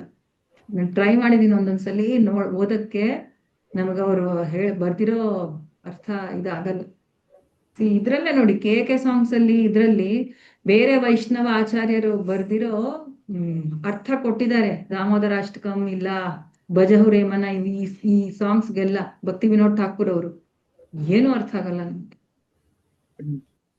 ಪ್ರಭುಪಾದರು ಕೊಟ್ಟಿರೋದು ನಮ್ಗೆ ಅರ್ಥ ಆಗಿಲ್ಲ. ಯಾಕಂದ್ರೆ ಇಂಥ ಪದಗಳು ತುಂಬಾ ಇರತ್ತೆ, ಅವಿದ್ಯಾ, ಅಸ್ಮಿ, ಈ ತರ ಸಿಕ್ಕಾಪಟ್ಟೆ ಪದಗಳೆಲ್ಲ ಯೂಸ್ ಮಾಡಿ ಅವ್ರಿಗೆ. ಯಾಕಂದ್ರೆ ಅದು ಅವರಿಗೆ ಸಾಧಾರಣ ಆಗಿನ ಕಾಲಕ್ಕೆ. ನಮಗೆ ಅವೆಲ್ಲ ತೆಗೆದ್ಬಿಟ್ಟು ತುಂಬಾ ಸಿಂಪಲ್ ಆಗಿ ಹೇಳಿದ್ದಾರೆ ಪ್ರಭುಪಾದ. ಸೊ ಈ ಬುಕ್ ಓದ್ರೆ ನಮ್ಗೇನು ಅರ್ಥ ಆಗಲ್ಲ ಮತ್ತೆ ತಪ್ಪಾಗಿ ತಿಳ್ಕೊ. ನೀವು ಎಕ್ಸ್ಪ್ಲನೇಷನ್ ಕೊಟ್ಟು ಹೇಳಿದಾಗ ಅವಾಗ ಅರ್ಥ ಆಗ್ತೀವಿ, ನಾವೇ ಓದಿ ತಿಳ್ಕೊಳಕ್ ಆಗಲ್ಲ ಮಾತಾಜಿ. ನಾನು ಎಲ್ಲರೂ ಬರೀ ಲೆಕ್ಚರ್ಸ್ ಕೇಳಿನೇ ಹೇಳ್ತಾ ಇರೋದು. ಆಕ್ಚುಲಿ ನಿಮ್ಗಿಂತ ಜಾಸ್ತಿ ನಾನ್ ಕಲಿತಾ ಇದ್ದೀನಿ ಇಲ್ಲಿ, ಎಲ್ಲರಿಗಿಂತ ಜಾಸ್ತಿ ನಾನ್ ಕಲಿತಾ ಇದ್ದೀನಿ ಈ ಕ್ಲಾಸಸ್ ಕೊಡೋದ್ರಿಂದ, ಸೇವೆ ಮಾತಾಡಿ. ಕೊಟ್ಟಿರೋದ್ರಿಂದ ನನಗೆ. ನೀವೊಂದು ಕ್ಲಾಸ್ ಅಟೆಂಡ್ ಮಾಡ್ಕೊಂಡು ಬರ್ಬೇಕು. ಹೌದು. ಹರೇ ಕೃಷ್ಣ ಮಾತಾಜಿ. ಹರೇ ನಿಜ, ಕೃಷ್ಣ. ನಾವಷ್ಟೇ ಓದಿದ್ರೆ ಏನೋ ಸ್ವಲ್ಪ ತಲೆಗೆ ಹೋಗಲ್ಲ ಮಾತಾಜಿ. ಆ ಮೇಲೆ ಏನಿರುತ್ತೆ ಅದು ಅರ್ಥನೇ ಒಂದಿರುತ್ತೆ. ಎಳಿ ಎಳೆಯಾಗಿ ನೀವು ತೆಗೆದು ಹೇಳ್ದಾಗ ಓ ಇದು ಇಂಟರ್ನಲ್ ಮೀನಿಂಗ್ ಈ ತರನಾ, ಇದು ಈ ತರ ಅರ್ಥ ಮಾಡ್ಕೋಬೋದಾ ಅಂತ ಗೊತ್ತಾಗುತ್ತೆ ಮಾತಾಜಿ. ಅರ್ಥನೇ ಆಗಲ್ಲ ಮಾತಾಜಿ. ಎಸ್ಪೆಷಲಿ ನೋಡಿ, ಉದಾಹರಣೆ ಮತ್ತೆ ಹೋಲಿಕೆ ಯಾವಾಗ ಹೇಳ್ತೀವಲ್ಲ, ಇದು ನಾವು ಆಕ್ಚುಲಿ ಹೇಳ್ಬೇಕು. ಎಸ್ಪೆಷಲಿ ನಾವು ಪ್ರಚಾರ ಮಾಡುವಾಗ ಇಲ್ಲ ನಾವು ಬರೆಯೋವಾಗ ಇವು ತುಂಬಾ ಹೆಲ್ಪ್ ಆಗುತ್ತೆ ನಮ್ಗೆ. ನಮಗ್ ಅರ್ಥ ಆಗಕ್ಕೆ, ಬೇರೆಯವ್ರಿಗೆ ಅರ್ಥ ಆಗಕ್ಕೆ, ಪ್ರಚಾರಕ್ಕೆ, ಎಲ್ಲದಕ್ಕೂ, ಎಕ್ಸಾಮ್ಗೆ, ಎಲ್ಲದಕ್ಕೂ. ಹರೇ ಕೃಷ್ಣ ಮಾತಾಜಿ ಅವರು. ಹರೇ ಕೃಷ್ಣ ಮಾತಾಜಿ. ಸ್ವರ್ಗ ಮತ್ತೆ ವೈಕುಂಠಕ್ಕೆ ಏನೇ ಡಿಫ್ರೆನ್ಸ್ ಮಾತಾಜಿ? ಸ್ವರ್ಗ, ನರಕ, ಈ ಮರ್ತ್ಯಲೋಕ, ನಮ್ಮ ಭೂಮಿ ಎಲ್ಲ ಐಹಿಕ ಜಗತ್ತೇ ಮಾತಾಜಿ. ಈ 14 ಲೆವೆಲ್ಸ್ ಆಫ್ ಇದೇನದು ಲೋಕಗಳಿದೆ ಗೊತ್ತಾ ನಿಮ್ಗೆ? ಕೇಳಿದೀರಾ ಭಾಗವತಂ ಪ್ರಕಾರ? ಹಾ ಮಾತಾಜಿ ಕೇಳಿ. ಸೊ ಮಧ್ಯದಲ್ಲಿರೋದು ನಮ್ಮ ಭೂಲೋಕ, ಭೂಮಂಡಲ. ಭೂಮಂಡಲದಲ್ಲಿ ಒಂದು ಚಿಕ್ಕ ಲೋಕ ಭೂಲೋಕ. ನೀವು ಭಾಗವತಮಲ್ಲಿ ಓದಿದ್ರೆ ನಮ್ಮ ಭೂಮಂಡಲದಲ್ಲಿ ಹೆಂಗಿದೆ ಅಂತ ಕೊಟ್ಟಿದ್ದಾರೆ. ಮಧ್ಯದಲ್ಲಿ ಮೇರು ಪರ್ವತ, ಅದ್ರ ಸುತ್ತ ಯಾವ ತರ ಇದೆ, ತುಂಬಾ ವಿವರವಾಗಿ ಇದೆ. ಯಾವ್ಯಾವ ಎಷ್ಟು ಯೋಜನೆ ಇವೆಲ್ಲ ಕೊಟ್ಟಿದ್ದಾರೆ, ಆಯ್ತಾ? ಸೊ ಭೂಮಂಡಲ ಮಧ್ಯದಲ್ಲಿರೋದು, ಅದರ ಮೇಲೆ ಭುವ ಲೋಕಗಳು, ಸ್ವಹ, ಆಮೇಲೆ ಸ್ವರ್ಗಲೋಕಗಳು ಅಂತ ಯಾಕೆ ಹೇಳ್ತಾ ಇದ್ದೀನಿ, ಅದರಲ್ಲಿ ಆ ಸ್ತರದಲ್ಲಿ ಎಷ್ಟೊಂದು ಲೋಕಗಳು. ಅದಾದ್ಮೇಲೆ ಜನಲೋಕ, ತಪಲೋಕ, ಮಹರ್ಲೋಕ, ಸತ್ಯಲೋಕದಲ್ಲಿ ಬ್ರಹ್ಮದೇವರು. ನಮ್ಮ ಕೆಳಗಡೆ ಪಾತಾಳ ಲೋಕಗಳಿದೆ, ಅತಲ, ವಿತಲ, ಸುತಲ, ತಲಾತಲ, ರಸಾತಲ, ಪಾತಾಳ, ಇವೆಲ್ಲ. ಸೊ ಈ 14 ಲೋಕಗಳು ಏನಿದೆ ಅಲ್ವಾ, ಇದೆಲ್ಲ ಒಂದು ನಮ್ಮ ಏನದು ಭೌತಿಕ ಪ್ರಪಂಚ ಅಂತ ಏನ್ ಹೇಳ್ತೀವಲ್ಲ, ಆಕ್ಚುಲಿ ಈ 14 ಲೋಕಗಳು ಈ ಐಹಿಕ ಲೋಕ, ಈ ಭೌತಿಕ ಪ್ರಪಂಚನೇ, ಆಯ್ತಾ? ಸೊ ಈ ತರ ಭೌತಿಕ ಪ್ರಪಂಚಗಳು, ಇದು ಈ 14 ಲೋಕಗಳು ಒಂದು ಅಂಡ ಆಕಾರದಲ್ಲಿದೆ. ಮತ್ತೆ ಒಂದು ಭೌತಿಕ ಪ್ರಪಂಚ ಒಂದು ಬ್ರಹ್ಮನ ಕೆಳಗಡೆ ಇರುತ್ತೆ. ಅದಕ್ಕೆ ಅಂಡ ಒಂದು ಬ್ರಹ್ಮ. ಸೊ ಬ್ರಹ್ಮಾಂಡ ಅಂತ ಹೇಳೋದು ಅದಕ್ಕೇನೆ. ಸೊ ನಮ್ಮ ಬ್ರಹ್ಮಾಂಡದಲ್ಲಿ 14 ಸ್ತರಗಳು. ನಮ್ಮ ಬ್ರಹ್ಮದೇವರು ಚತುರ್ಮುಖ ಬ್ರಹ್ಮ. ನಮ್ಮದು ಇದು ನಮ್ಮ ಜಗತ್ತಿದು. ಈ ತರ ಬ್ರಹ್ಮಾಂಡ ಬೇಕಾದಷ್ಟು ಇರುತ್ತೆ. ಈ ತರ ಅಂಡಗಳು, ಈ ತರ ಬ್ರಹ್ಮಾಂಡಗಳು ಎಷ್ಟು ಕೋಟಿ ಇದೆ ಅಂದ್ರೆ ಗೊತ್ತಿಲ್ಲ. ಇದು ಸೊ ಈ ಭೌತಿಕ ಪ್ರಪಂಚದಲ್ಲಿ ಈ ತರ ಬ್ರಹ್ಮಾಂಡಗಳು ಎಷ್ಟೋ ಇದೆ. ಮತ್ತೆ ನಮ್ಮ ಬ್ರಹ್ಮಾಂಡದಲ್ಲಿ ಬರೀ 14, ಅದಕ್ಕೆ ಬರೀ ಚತುರ್ಮುಖ ಬ್ರಹ್ಮ. ಕೆಲವು ಬ್ರಹ್ಮಾಂಡಗಳು ನಮ್ಮ ಬ್ರಹ್ಮಾಂಡಕ್ಕಿಂತ ತುಂಬಾ ದೊಡ್ಡದಂತೆ, ಅಲ್ಲಿ 1000 ಮುಖಗಳ ಬ್ರಹ್ಮದೇವರು ಎಲ್ಲ ಇರ್ತಾರೆ. ಸೊ ಇದೆಲ್ಲ ಇರೋದು ನಮ್ ತರ ಜೀವಿಗಳಿಗೆ. ಇದೆಲ್ಲ ಭೌತಿಕ ಪ್ರಪಂಚನೇ, ಎಲ್ಲಾ ಬ್ರಹ್ಮಾಂಡಗಳು ಭೌತಿಕ ಪ್ರಪಂಚದಲ್ಲಿ. ಸೊ ಎಷ್ಟೊಂದು ಬ್ರಹ್ಮಾಂಡಗಳಲ್ಲಿ ಒಂದು ಬ್ರಹ್ಮಾಂಡದಲ್ಲಿ ನಾವು ಭೂಮಂಡಲ ಸ್ತರದಲ್ಲಿ ಒಂದು ಚಿಕ್ಕ ಪುಟ್ಟ ಸ್ತರ, ಪುಟ್ಟ ಗ್ರಹ ಭೂಲೋಕದಲ್ಲಿ ನಾವು ಮತ್ತೆ ಎಷ್ಟು ಪುಟ್ಟ, ಭಾರತದಲ್ಲಿ ಇಷ್ಟು ಇಲ್ಲಿದ್ದೀವಿ ನಾವು. ಇದು ನಮ್ಮ ಸ್ಥಾನ. ಇದು ಮಹಾಪ್ರಭು ಅವ್ರು ಏನ್ ಹೇಳಿದಾರೆ ಅಂದ್ರೆ, ಒಂದು ಸಾಸಿವೆ, ದೊಡ್ಡ ಬ್ಯಾಗ್ ಸಾಸಿವೆನಲ್ಲಿ ಹಾಕಿದ್ರೆ, ಸಾಸಿವೆಗಳು ಹಾಕಿದ್ರೆ ಅದ್ರಲ್ಲಿ ಒಂದು ಸಾಸಿವೆ ತಗೊಂಡ್ರೆ ನಮ್ಮ ಈ ಬ್ರಹ್ಮಾಂಡದಲ್ಲಿ ಒಂದು ಸಾಸಿವೆ ತಗೊಂಡ್ರೆ ಅದು ಭೂಲೋಕ, ಈ ನಾವಿರೋ ಗ್ರಹ ಭೂಲೋಕ. ಅದ್ರಲ್ಲಿ ನಾವಿನ್ನು ಎಷ್ಟು ಚಿಕ್ಕವರು, ಎಷ್ಟೊಂದಿದೆ ದೇಶಗಳು, ಎಷ್ಟು ಪ್ರಾಣಿಗಳು ಅದೆಲ್ಲ. ಸೊ ಇದೆಲ್ಲ ಐಹಿಕ ಜಗತ್ತು. ವೈಕುಂಠ ಅಂದ್ರೆ ಈ ಐಹಿಕ ಜಗತ್ತಿನಲ್ಲಿ ಎಲ್ಲಾ ಬ್ರಹ್ಮಾಂಡಗಳಲ್ಲೂ ಜನ್ಮ, ಮೃತ್ಯು, ಜರ, ವ್ಯಾಧಿ, ಕಷ್ಟಗಳು, ಮತ್ತೆ ಜನ್ಮ, ನನ್ನ ಕರ್ಮದ ಪ್ರಕಾರ ನಡೆಯೋದು, ಇವೆಲ್ಲ ಇರುತ್ತೆ. ಇದ್ರ ಆಚೆ ಕಡೆ ಇರೋದು ವೈಕುಂಠ. ವೈಕುಂಠ ಅಂದ್ರೆ ವಿಷ್ಣು ಅಪ್ರಾಕೃತ. ಈ ಜಗತ್ತುಗಳು ಏನಿದೆ ಅಲ್ವಾ, ಈ ಬ್ರಹ್ಮಾಂಡಗಳಿಗೆ ಒಂದು ಟೈಮ್ ಇರುತ್ತೆ. ಆ ಇವಾಗ ಬ್ರಹ್ಮದೇವ್ರಿಗೆ 100 ವರ್ಷ ಆದ್ಮೇಲೆ ಈ ಬ್ರಹ್ಮಾಂಡ ಮುಗೀತು, ಇದ್ರದ್ದು ಲೈಫ್. ಇವಾಗ ನಮ್ ಜೀವನ ಹೆಂಗೆ ಒಂದು 60 70 100 ವರ್ಷವರೆಗೂ ಹೆಂಗಿರುತ್ತೆ, ಈ ಬ್ರಹ್ಮಾಂಡಕ್ಕೂ ಒಂದು ಟೈಮ್ ಇರುತ್ತೆ, ಒಂದು ಏನದು ಲೈಫ್, ಒಂದು ವಯಸ್ಸು, ಒಂದು ವರ್ಷ, ಒಂದಷ್ಟು ವರ್ಷಗಳ ಕಾಲ ಅಂತ. ವೈಕುಂಠ ಆತರ ಅಲ್ಲ, ವೈಕುಂಠ ಸದಾ ಇರುವ ಅದು ಇದು ಅದು ನಮ್ಮ ಈ ತರ ಭೌತಿಕ ವಸ್ತುಗಳಿಂದ ಮಾಡಿಲ್ಲ ಅದು. ಸೊ ಆ ವರ್ಣನೆ ಬರುತ್ತೆ. ಸೊ ವೈಕುಂಠಗಿಂತ ಮೇಲೆ ಇರೋದೆಲ್ಲ ಆ ಆಧ್ಯಾತ್ಮಿಕ ಜಗತ್ತು, ಅದು ಭೌತಿಕ ಜಗತ್ತಲ್ಲ.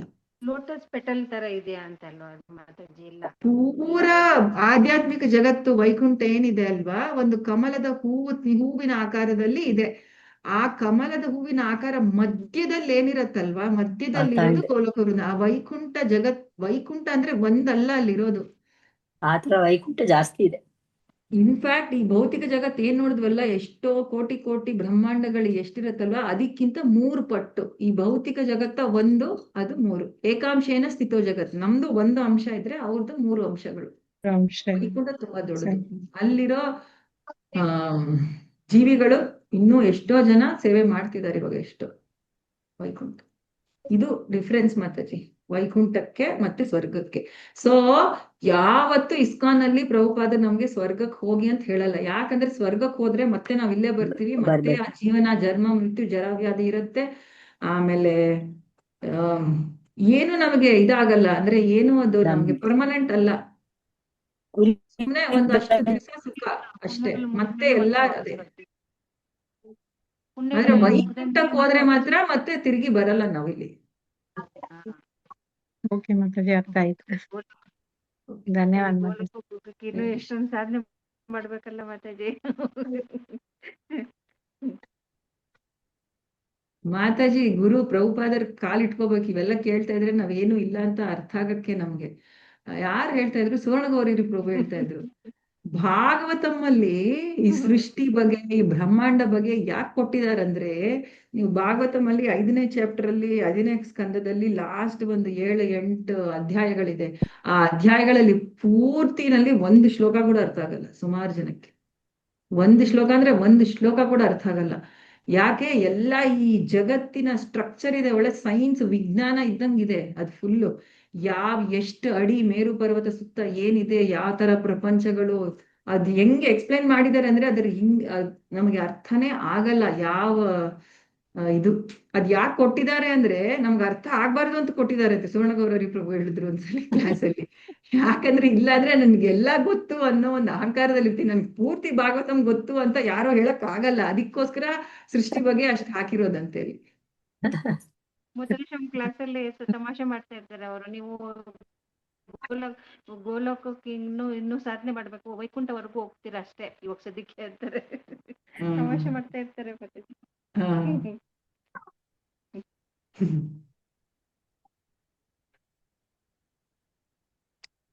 ಮಾತಾಜಿ, ಅದ್ರ ಭಕ್ತರು ವೈಕುಂಠ ಇರ್ಲಿ, ಸ್ವರ್ಗ ಇರ್ಲಿ, ಅಹಿಕಲೋಕ ಇರ್ಲಿ, ಎಲ್ಲಿದ್ರು ಭಗವಂತನ ಸೇವೆ ಮಾತ್ರ ಕೇಳ್ತಾರಲ್ವಾ ಮಾತಾಜಿ? ಆಕ್ಚುಲಿ ನಾವು ಗೋಲಕ ಅಂತಾನೂ ಅಲ್ಲ.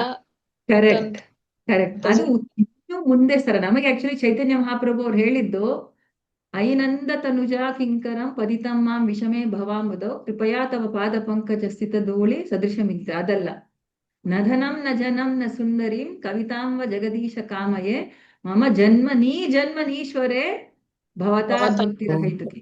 ಮಮ ಜನ್ಮನೀಶ್ವರೇ, ಜನ್ಮಗಳಿಗೂ ಅಂದ್ರೆ ನಾನು ಜನ್ಮ ಹುಟ್ಟಕ್ ರೆಡಿ ಇದೀನಿ. ಎಲ್ಲಾದ್ರೂ ಸ್ವರ್ಗದಲ್ಲಾದ್ರೂ ಎಲ್ಲ ಯಾವುದೇ ಲೋಕದಲ್ಲಾದ್ರೂ ನಾನು ನಿನ್ ಸೇವೆನಲ್ಲಿದ್ರೆ ಸಾಕು. ಅದು ನಮ್ಮ ಗೌಡಿಯ ವೈಷ್ಣವಿಸಮ್ ನಾವು ಮುಂದೆ ಹೋಗ್ತಾ ಹೋಗ್ತಾ ಆ ತರ ಪ್ರಜ್ಞೆನಲ್ಲಿ ಇರ್ಬೇಕು ನಾವು. ಅಂದ್ರೆ ನಾವು ಬರೋ ಸ್ಥಾನ ಇದು, ಬಟ್ ನಮ್ಮ ಪ್ರಜ್ಞೆ ಈ ತರ ಇರ್ಬೇಕು. ಇವಾಗ ಬಲಿ ಮಹಾರಾಜರು ಪಾತಾಳಕ್ಕೆ ಹೋಗಕ್ಕೆ ಅವ್ರಿಗೆ ಇದು ಬಂತು ಅಲ್ವಾ, ಯಾವ್ದೋ ಒಂದ್ ಲೋಕ, ಅದು ಯಾವ ಲೋಕ ಜ್ಞಾಪಕ ಇಲ್ಲ, ಭಾಗವತದಲ್ಲಿ ಬರುತ್ತೆ. ಪಾತಾಳ ಲೋಕಗಳಲ್ಲಿ ಒಂದು ಲೋಕದಲ್ಲಿ ಇದಾರೆ ಅವರು. ಬಟ್ ಅಲ್ಲಿ ಕೂಡ ಅವರು ವಿಷ್ಣುವಿನ ಸೇವೆ ಮಾಡಿ ಇವಾಗ್ಲೂ ಇದಾರಲ್ಲಿ. ಸೊ ಅವ್ರಿಗೆ ಯಾವ ಲೋಕ ಮಾತಾಜಿ? ಅಲ್ಲ ಮಾತಾಜಿ, ಯಾವ್ದೋ ಒಂದು ಲೋಕ ಇದೆ ಅವ್ರು ಹೋಗಿರೋದು. ಅದು ಆ ಜಾಗ ಸುತಲ ಅಲ್ಲ ಮಾತಾಜಿ, ಕನ್ಫ್ಯೂಸ್ ಮಾಡ್ಬೇಡಿ ನೀವ್, ಎಲ್ಲಾ ಲೋಕಗಳು ಹೇಳ್ಬೇಡಿ. ಅವ್ರು ಹೇಳ್ತಾ ಇರೋದು ಬಲಿ ಮಹಾರಾಜರು ಇರೋದು ಯಾವ ಪಾತಾಳ ಲೋಕ ಅಂತ. ಓಕೆ. ಹಾ ಸೊ ಆ ಸುತಳ ಲೋಕದಲ್ಲಿ ಇವಾಗ ಕೂಡ ಬಲಿ ಮಹಾರಾಜ್ ಇದ್ದಾರೆ. ಪ್ರಭುಪಾದರು ಬರೀತಾರೆ ಅಲ್ಲಿ ಭಾಗವತಂ ಅಲ್ಲಿ, ಇವಾಗ ಕೂಡ ಅವರಲ್ಲಿ ವಿಷ್ಣುವಿನ ಸೇವೆ ಮಾಡ್ತಾ ಇದ್ದಾರೆ, ಭಕ್ತಿ ಸೇವೆ. ಅವ್ರಿಗೆ ನಾನು ಸುತಳದಲ್ಲಿದ್ದೀನಿ, ಇಲ್ಲ ನಾನು ಇದಕ್ಕಿಂತ ಮುಂಚೆ ತ್ರಿಲೋಕ ಎಲ್ಲ ಅಂದ್ರೆ ಇವಾಗ ಸ್ವರ್ಗ ಭೂಲೋಕ ಎಲ್ಲಾ ಲೋಕಗಳ ಅಧಿಪತಿಯಾಗಿದ್ರು, ಅದಕ್ಕೂ ಆ ಸ್ಥಾನಕ್ಕೂ ಈ ಸ್ಥಾನಕ್ಕೂ ಅವ್ರಿಗೆ ವ್ಯತ್ಯಾಸ ಇಲ್ಲ ನೋಡಿ. ಅದು ನಿಜವಾದ ಭಕ್ತರಂದ್ರೆ. ಸೊ ಅದಕ್ಕೆ ಅವ್ರಿಗೆ ಆತ್ಮ ನಿವೇದನಂಗೆ ಉದಾಹರಣೆ ಕೊಡ್ತಾರೆ. ಆಮೇಲೆ ನೆಕ್ಸ್ಟ್ ಈ ಬ್ರಹ್ಮ ಪ್ರಳಯ ಬಂದು ಈ ಬ್ರಹ್ಮ ಹೋದ್ಮೇಲೆ ನೆಕ್ಸ್ಟ್ ಅವರೇ ಬ್ರಹ್ಮವಾಗಿ ಬರ್ತಾರೆ ಅಂತ ಕೂಡ ಅವ್ರಿಗೆ ದೇವರು ವರ ಕೊಟ್ಟಿದ್ದಾರಲ್ಲ ಮಾತಾಜಿ ಬಲಿ ಮಹಾರಾಜರಿಗೆ. ಅವ್ರ ಅದ ನೆಲದಲ್ಲಿ ಹೋಗುವಾಗ ಅವ್ರು ಅದನ್ನೇ ಕೊಟ್ಟಿದ್ದಾರೆ, ನೆಕ್ಸ್ಟ್ ಬ್ರಹ್ಮನಾಗ್ ನೀನೇನ್ ಬರ್ತೀಯಾ ಹಾಗೆ ಅಂತ. ಅದಕ್ಕೆ ಆ ನೆಲದಲ್ಲೇ ಅವರು ಅಲ್ಲಿ ವಾಸ ಮಾಡ್ತಾ ಇದ್ದು ವಿಷ್ಣು ಸೇವೆ ಮಾಡ್ತಾ ಇದ್ದಾರೆ. ಮಾತಾಜಿ ನೆಕ್ಸ್ಟ್ ಇಂದ್ರ ಅಲ್ವಾ ಮಾತಾಜಿ ಅವರು? ಈಗಿರೋ ಇಂದ್ರ ಬಿಟ್ಬಿಟ್ಟು ನೆಕ್ಸ್ಟ್ ಇಂದ್ರ ಇರ್ಬೋದು. ಬಟ್ ಏನೋ ಇದೆ, ಇಂದ್ರನೋ ಬ್ರಹ್ಮನೋ ಆಗ್ತಾರೆ ಅವ್ರು. ಬ್ರಹ್ಮ ಆಗಕ್ಕೆ ಏನೋ ಮತ್ತೆ ಇವೆಲ್ಲ ಕ್ವಾಲಿಫಿಕೇಶನ್ಸ್. ಹೆಂಗೆ ಅಂದ್ರೆ ಕ್ವಾಲಿಫಿಕೇಶನ್ ಅಂದ್ರೆ ನಾನು ಇಷ್ಟು ಚೆನ್ನಾಗಿ ಹೋಗಿ ಇಷ್ಟು ಚೆನ್ನಾಗಿ ಓದಿ ಇಷ್ಟು ರ್ಯಾಂಕ್ ಬಂದ್ರೆ ನನಗೆ CET ಇಂದ ನನಗೆ ಇಂಜಿನಿಯರಿಂಗ್ ಆಗ್ತೀನಿ, ಇಂಜಿನಿಯರಿಂಗು ಚೆನ್ನಾಗಿ ಓದಿದ್ಮೇಲೆ ನನಗೆ ಈ ಕಂಪನಿನಲ್ಲಿ ಈ ಜಾಬ್ ಸಿಗುತ್ತೆ. ಇಲ್ಲ ನಾನು ಇಷ್ಟು ಲಾ ಓದ್ಬೇಕು, ಇಷ್ಟು ವರ್ಷ ಓದ್ಬೇಕು, ಲಾಯರ್ ಆಗಿ ಇಷ್ಟು ಓದಿದ್ಮೇಲೆ ನಾನು ಒಂದು ಲಾಯರ್ ಪ್ರಾಕ್ಟೀಸ್ ಮಾಡ್ತೀನಿ, 15-20 ವರ್ಷನ ಲಾಯರ್ ಪ್ರಾಕ್ಟೀಸ್ ಮಾಡಿದ್ಮೇಲೆ ನನಗೆ ಅರ್ಹತೆ ಸಿಗುತ್ತೆ ಏನಾಗಕ್ಕೆ, ಹೈಕೋರ್ಟ್ ಜಡ್ಜ್ ಆಗಕ್ಕೆ. ಆತರ ಇವಾಗ ಇರೋ ಆಕ್ಚುಲಿ ಇಂದ್ರ ಬ್ರಹ್ಮ ಇವೆಲ್ಲ ಏನಿವೆ ಇವೆಲ್ಲ ಕೂಡ ಪೊಸಿಷನ್ಸ್. ನಾವು ಇಂದ್ರನೂ ಆಗ್ಬೋದು, ನಾವು ಬ್ರಹ್ಮನೂ ಆಗ್ಬೋದು ಅಂತ ಪ್ರಭುಪಾದರು ಹೇಳ್ತಾರೆ ಪ್ರತಿ ಜೀವರಾಶಿ. ಆದ್ರೆ ಅದು ನಮ್ಮ ಗುರಿ ಅಲ್ಲ. ನಾವು ವೈಕುಂಠನೇ ನಮ್ಮ ಗುರಿ ಅಂತಾನೆ ಮಾಡ್ಬೇಕು. ಇಲ್ಲ ಅಂದ್ರೆ ಯಾವ ಲೋಕದಲ್ಲೂ ನೀವ್ ಹೇಳ್ದಂಗೆ ನಾನು ಕೃಷ್ಣನ ಭಕ್ತಿ ಸೇವೆನಲ್ಲಿ ಇರ್ಬೇಕು ಅಷ್ಟೇ, ಎನಿ ಕಾಸ್ಟ್. ಭಕ್ತಿ ವಿನೋದ್ ಠಾಕೂರ್ ಅವರು ಪ್ರಾರ್ಥನೆ ಮಾಡಿದ್ದಾರೆ. ಏನ್ ಪ್ರಾರ್ಥನೆ ಮಾಡಿದ್ದಾರೆ? ನನಗೆ ಇನ್ನೊಂದು ಜನ್ಮನೇ ಸಿಗೋದಿದ್ರೆ ನನಗೆ ಭಕ್ತನ ಮನೆಯಲ್ಲಿ ಒಂದು ಇಲಿಯಾಗಿ ಆದ್ರೂ ನನಗೆ, ಇಲ್ಲ ನಾಯಿಯಾಗಿ ಆದ್ರೂ ನನಗೆ ಜೀವ ಸಿಗ್ಲಿ, ಏನದು ನನಗೆ ಹುಟ್ಟು.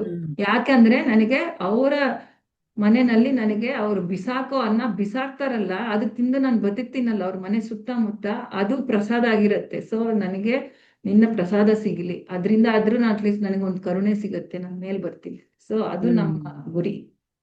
ಎಲ್ಲಿದ್ರು ನಾನು ಭಕ್ತಿ ಸೇವೆ, ಭಕ್ತರ ಮಧ್ಯದಲ್ಲಿರ್ಬೇಕು, ಪ್ರಸಾದನೇ ಸಿಗ್ಬೇಕು. ನನಗೆ ನಮ್ಮ ಗುರಿ ಇದು, ನಮಗೆ ಆಚಾರ್ಯರು ಕೊಟ್ಟಿರೋದು ನಮ್ಮ ಪರಂಪರೆ. ನನಗೆ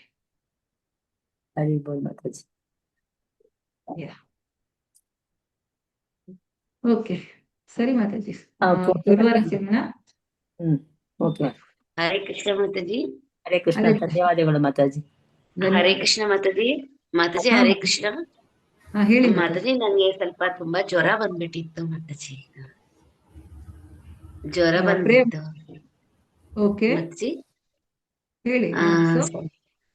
ಅದೇ ಏನಿಲ್ಲ ಮಾತಾಜಿ, ಸ್ವಲ್ಪ ಜ್ವರ ಇತ್ತು, ಅದಕ್ಕೆ ಸ್ವಲ್ಪ ಒಂದ್ 5-10 ನಿಮಿಷ ಲೇಟ್ ಆಗೋಯ್ತು ಮಾತಾಜಿ ಕ್ಲಾಸ್. ಜ್ವರ ಇತ್ತು ಅದಕ್ಕೆ. ಕ್ಲಾಸ್ ಲೇಟ್ ಆಗಿ ಸೇರ್ಕೊಂಡ್ರ? ಏನ್ ಹೇಳ್ತಾ ಇದ್ದೀರಾ ನೀವು? ಅಲ್ಲ, ಜ್ವರ ಬಂದಿತ್ತು ಮಾತಾಜಿ ನಂಗೆ ಇವತ್ತು. ಅದು ಕ್ಲಾಸಿಗೆ ಬಂದೆ, ಕ್ಲಾಸ್ ಅಲ್ಲಿ ಇದ್ದೀನಿ ಮಾತಾಜಿ. ಸರಿ ಸರಿ, okay Mataji, okay Mataji. Pray ಮಾಡ್ತೀವಿ, ಎಲ್ಲರೂ ಪ್ರೇ ಮಾಡ್ತೀವಿ ಖಂಡಿತ. Thank you. ಹರೇ ಕೃಷ್ಣ, ಹರೇ ಕೃಷ್ಣ.